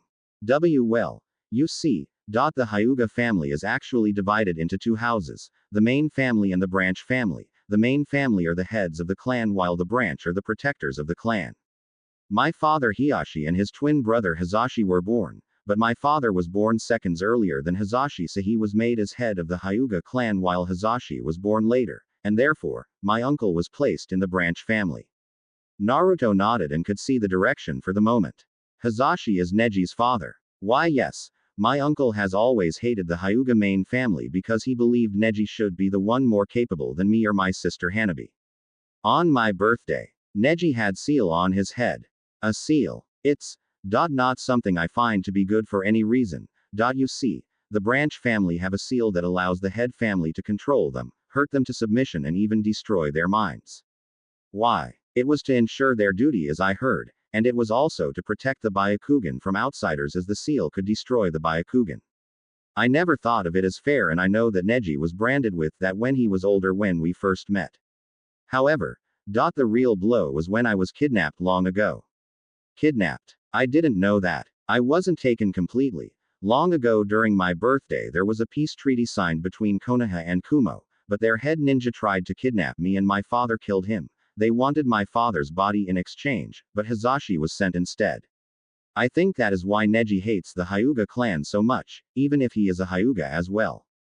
Naruto thought all that over, and it was then that Hinata began to cough and she saw that there was some blood and tried to hide that from Naruto, but thanks to the upgrades to his eyes, he saw that and was very worried. The Persona Drive then spoke to him, and this time it was on an open channel, and that meant that it was no longer subconsciously relaying commands and subliminal suggestions to Naruto, but this time it was speaking to him in a more open fashion. Hinata seems to be suffering from the injuries that she sustained fighting Neji. The damage is still there, but I can heal her. Naruto then thought his response as he tried using mental thought to communicate with the Persona Drive and found that method to be very effective. You can heal her. Yes, I can create some temporary nano machines that can be transferred to her body, effectively repair her body, and if you would like, I can improve her genetic structure that will make her a lot stronger than before. Naruto thought about it a bit more and gave his consent, and he placed his hand on Hinata's forehead for only a brief moment, making the young Hyuga heiress blush to such a degree that she would have resembled a tomato. That brief contact allowed the Persona Drive to release through Naruto's skin pores the nearly invisible nano machines that quickly entered Hinata's own body, and they quickly multiplied inside of her and began to use the reserves of chakra that they had been given to repair all the internal damage suffered by Hinata to her organs after the fight with Neji, and following their secondary directive, they began to increase the strength of Hinata's body. The process would take only a minute or two, and as soon as that was over, the nano machines broke themselves down into baseline components that were non-toxic to Hinata's body and would be part of her, but the repairs they did to her body were already present as well as the upgrades. Hinata breathed in and out a bit and felt the pain fade away instantly, and she smiled at Naruto. I feel a lot better, Naruto-kun. I really do. That's great. Listen, I'll my best to beat Neji, and when I become Hokage, I'll do my best to make things right between your families, okay? Why, you would believe it. That's a promise to you, Hinata. Thank you. With that done, Naruto left, and since he was still new to the idea of nano machines, he was very much unaware that his tampering with Hinata's body through the nano machines was going to have some very beneficial effects in the long run for her. In the ring, as soon as Naruto walked into the building, he was greeted by the others with Gaara giving him an evil look while Neji looked on, ready for a fight. He placed that out of his mind for the moment and got ready to fight Neji. However, in order to be fair at least, he decided to reserve his armor for now and fight Neji without it. He knew that the nano machines were already helping him without being visible, so there was no need for him to manually activate the armor. Both he and the Persona Drive had talked it over, and it allowed him to decide when to manually release the armor. As soon as it was just him and Neji and the referee, one Genma Shiranui by name, started the match, Naruto studied Neji carefully, his ally the Persona Drive relaying him the information it had gathered about Neji's combat skill, and he knew that he had the edge, and now was the time to go full throttle. He threw some kunai at Neji, who blocked them, and he attacked. Neji threw the kunai back at him and he evaded, and Neji struck with his attacks, but Naruto was waiting and showing extreme dexterity and reflexes. Naruto flipped backward and used his feet to catch Neji's arm, and in the flip tossed him over himself. Neji was surprised by the move, and so was everyone else for that matter. Neji landed and Naruto quickly landed on his feet and turned to fire another trio of shuriken at Neji. Neji caught them and fired them back at Naruto, and Naruto flipped back to avoid the weapons, and Neji fired his own shuriken. The weapons came at Naruto and he evaded two of them but cut his face. However, Naruto was not worried as the regeneration programs of his nano machines kicked in and healed the cut. That was not lost to Neji, and he knew that the best chance was to hit him up close. The two charged at one another and threw punches and kicks at one another, and while Neji's abilities and training as a Hyuga made him very limber and agile, Naruto's nano machine allies were making him even faster as he blocked and dodged each of Neji's attacks. He moves much faster than me, almost the same way Lee does when the weights on his legs are off, but there is no way anyone but Lee can move that fast. What is going on here? The two continued to fight and then both struck the other. Neji landed a strike to Naruto's stomach while Naruto his Neji in the shoulder. Both backed away and then re-engaged one another and they were hitting with a lot of force and then Neji moved away and fired some more shuriken but Naruto focused his chakra into his hand and then to the surprise of the audience, a ball of pure chakra appeared and then Naruto lashed out like he was holding S katana. The crowd watched as the chakra expanded to take a bladed form and indeed turned into a katana and he sliced the shuriken in half. What the? Neji had no time to react as Naruto charged at him with his chakra katana and began to slash at him and Neji tried to use the gentle fist to cut Naruto from his chakra to stop the blade but Naruto suddenly was able to strike him. But the blade seemed to pass through him with no effect, but that was the opening. Naruto needed to land a fierce kick into Neji's chest and the Hyuga managed to evade that by flipping over Naruto, but when he turned, Naruto struck as well with the chakra katana, but it was sharp this time and wounded him right on the leg, and Naruto lashed out with a punch to the face that Neji didn't escape from. Neji retaliated with a powerful kick to Naruto's stomach and forced Naruto back. Neji then used his gentle fist to hit Naruto's arm and that was enough to hit the chakra area to force Naruto's chakra katana to disperse and then Neji unleashed a pair of chosen attacks, the ones thing he had copied from the Hyuga main family through observation. Neji gathered his chakra quickly and then unleashed it. Hakusho Kaden. The attack hit Naruto hard and sent him flying and Neji was not done as he used his Byakugan and readied himself. You fought well Naruto-san, even without your armor. You are a dangerous foe, but I will win this fight. Hake Rokujuyan Sho. Neji charged and unleashed the next attack that relied on powerful gentle fist strikes on Naruto's body much to Hiyashi's surprise. The other ninja looked on and thought that it was going to be the end of it. Naruto can't possibly get up after that attack. It's over. Want to bet? Neji looked at Naruto with surprise at that. He had expected the young genin to be down and out after that combined strike, but Naruto was smiling at him. Naruto got up and but was not bowing down as his wounds began to heal which confused Neji somewhat as he had already hit his foe's chakra pathways and therefore he couldn't heal his wounds without chakra. How is his body able to heal after that? Unknown to Neji. While his attacks did cut Naruto's chakra pathways, they were not able to hit the nano machines that stored Naruto's chakra and the Persona Drive gave the order to the reactors to release their backup reserves of chakra and Neji could only watch as Naruto's chakra was restored to an even greater level. That stunned not just him but even Hiyashi and the other ninja. How is that possible? Neji's attacks should have denied him the use of his chakra. Naruto grinned and shouted at Neji. Care to try again? Neji barely reactivated the Hakusho Kaden to block Naruto attacks when Naruto summoned two spheres of chakra and then the spheres extended to create a spear of pure chakra, a chakra naginata and the attack surprised all the viewers as Naruto's attack actually pierced the Hakusho Kaden. Impossible. The crowd saw Naruto new attack pierce the technique of Neji. Naruto pulled back his chakra naginata and dispersed it and that was when the sphere faded, and the crowd saw Neji was holding his side which had blood on it. That was when Naruto gave the command to activate the armor and Neji only had time to see the light cover Naruto and when he looked, he was now in his armor. As soon as he was in armor Naruto cracked his knuckles and was ready to unleash a world of pain on Neji. The Hyuga youth wiped the blood from his mouth as well as ignoring the pain on his side from the blade of the chakra naginata that hit him and Naruto knew that with this level of power, not even the Byakugan could match him in a direct fight. Hiyashi and Hanabi looked at the sudden transformation before them with surprise. This was certainly unexpected as they had never seen this before. They were not the only ones who were shocked as everyone in the audience was surprised by the sight of Naruto in full armor.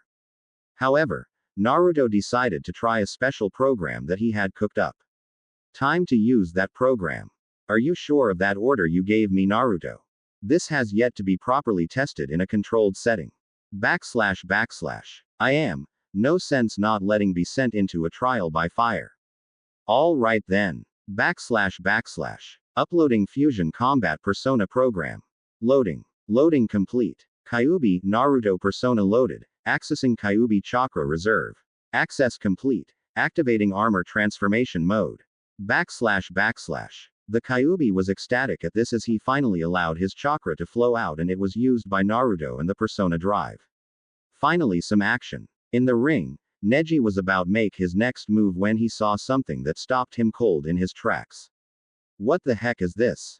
Neji's thoughts were right on the money as he looked at the sight of Naruto in his armor form being suddenly surrounded by red chakra that seemed alive, almost bestial. There seemed to be sections of the armor turning to ash and moving away from the main body. The ashes suddenly were replaced and the armor was suddenly covered in a thick near impenetrable mass of red chakra.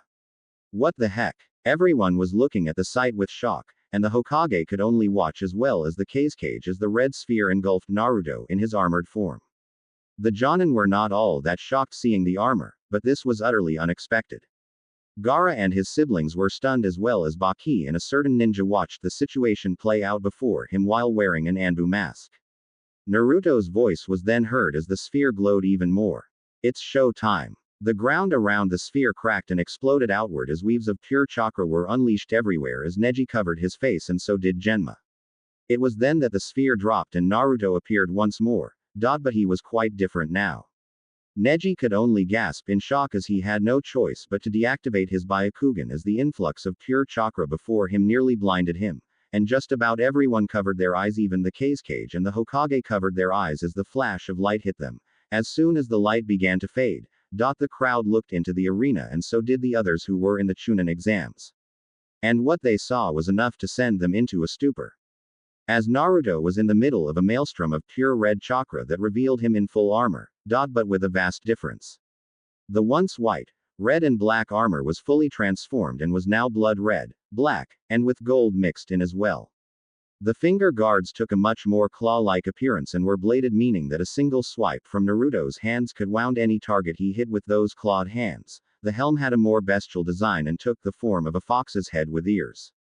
The armor now had streaks of glowing red and blue on them in faint but powerful hues. The boots had taken a five-toed appearance and were also clawed, and there were crystals on the knees and the elbows as well, and on Naruto's back were a pair of 4 purple crystals in a set order that were radiating pure red chakra that were shaped like tails. The shoulder armor was also somewhat spiked with razor-sharp blades on it as well. The armor not only underwent color changes but physical changes as well, and that was when Naruto spoke.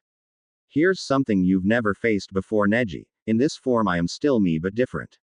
I am no longer Naruto the dead last as everyone thinks.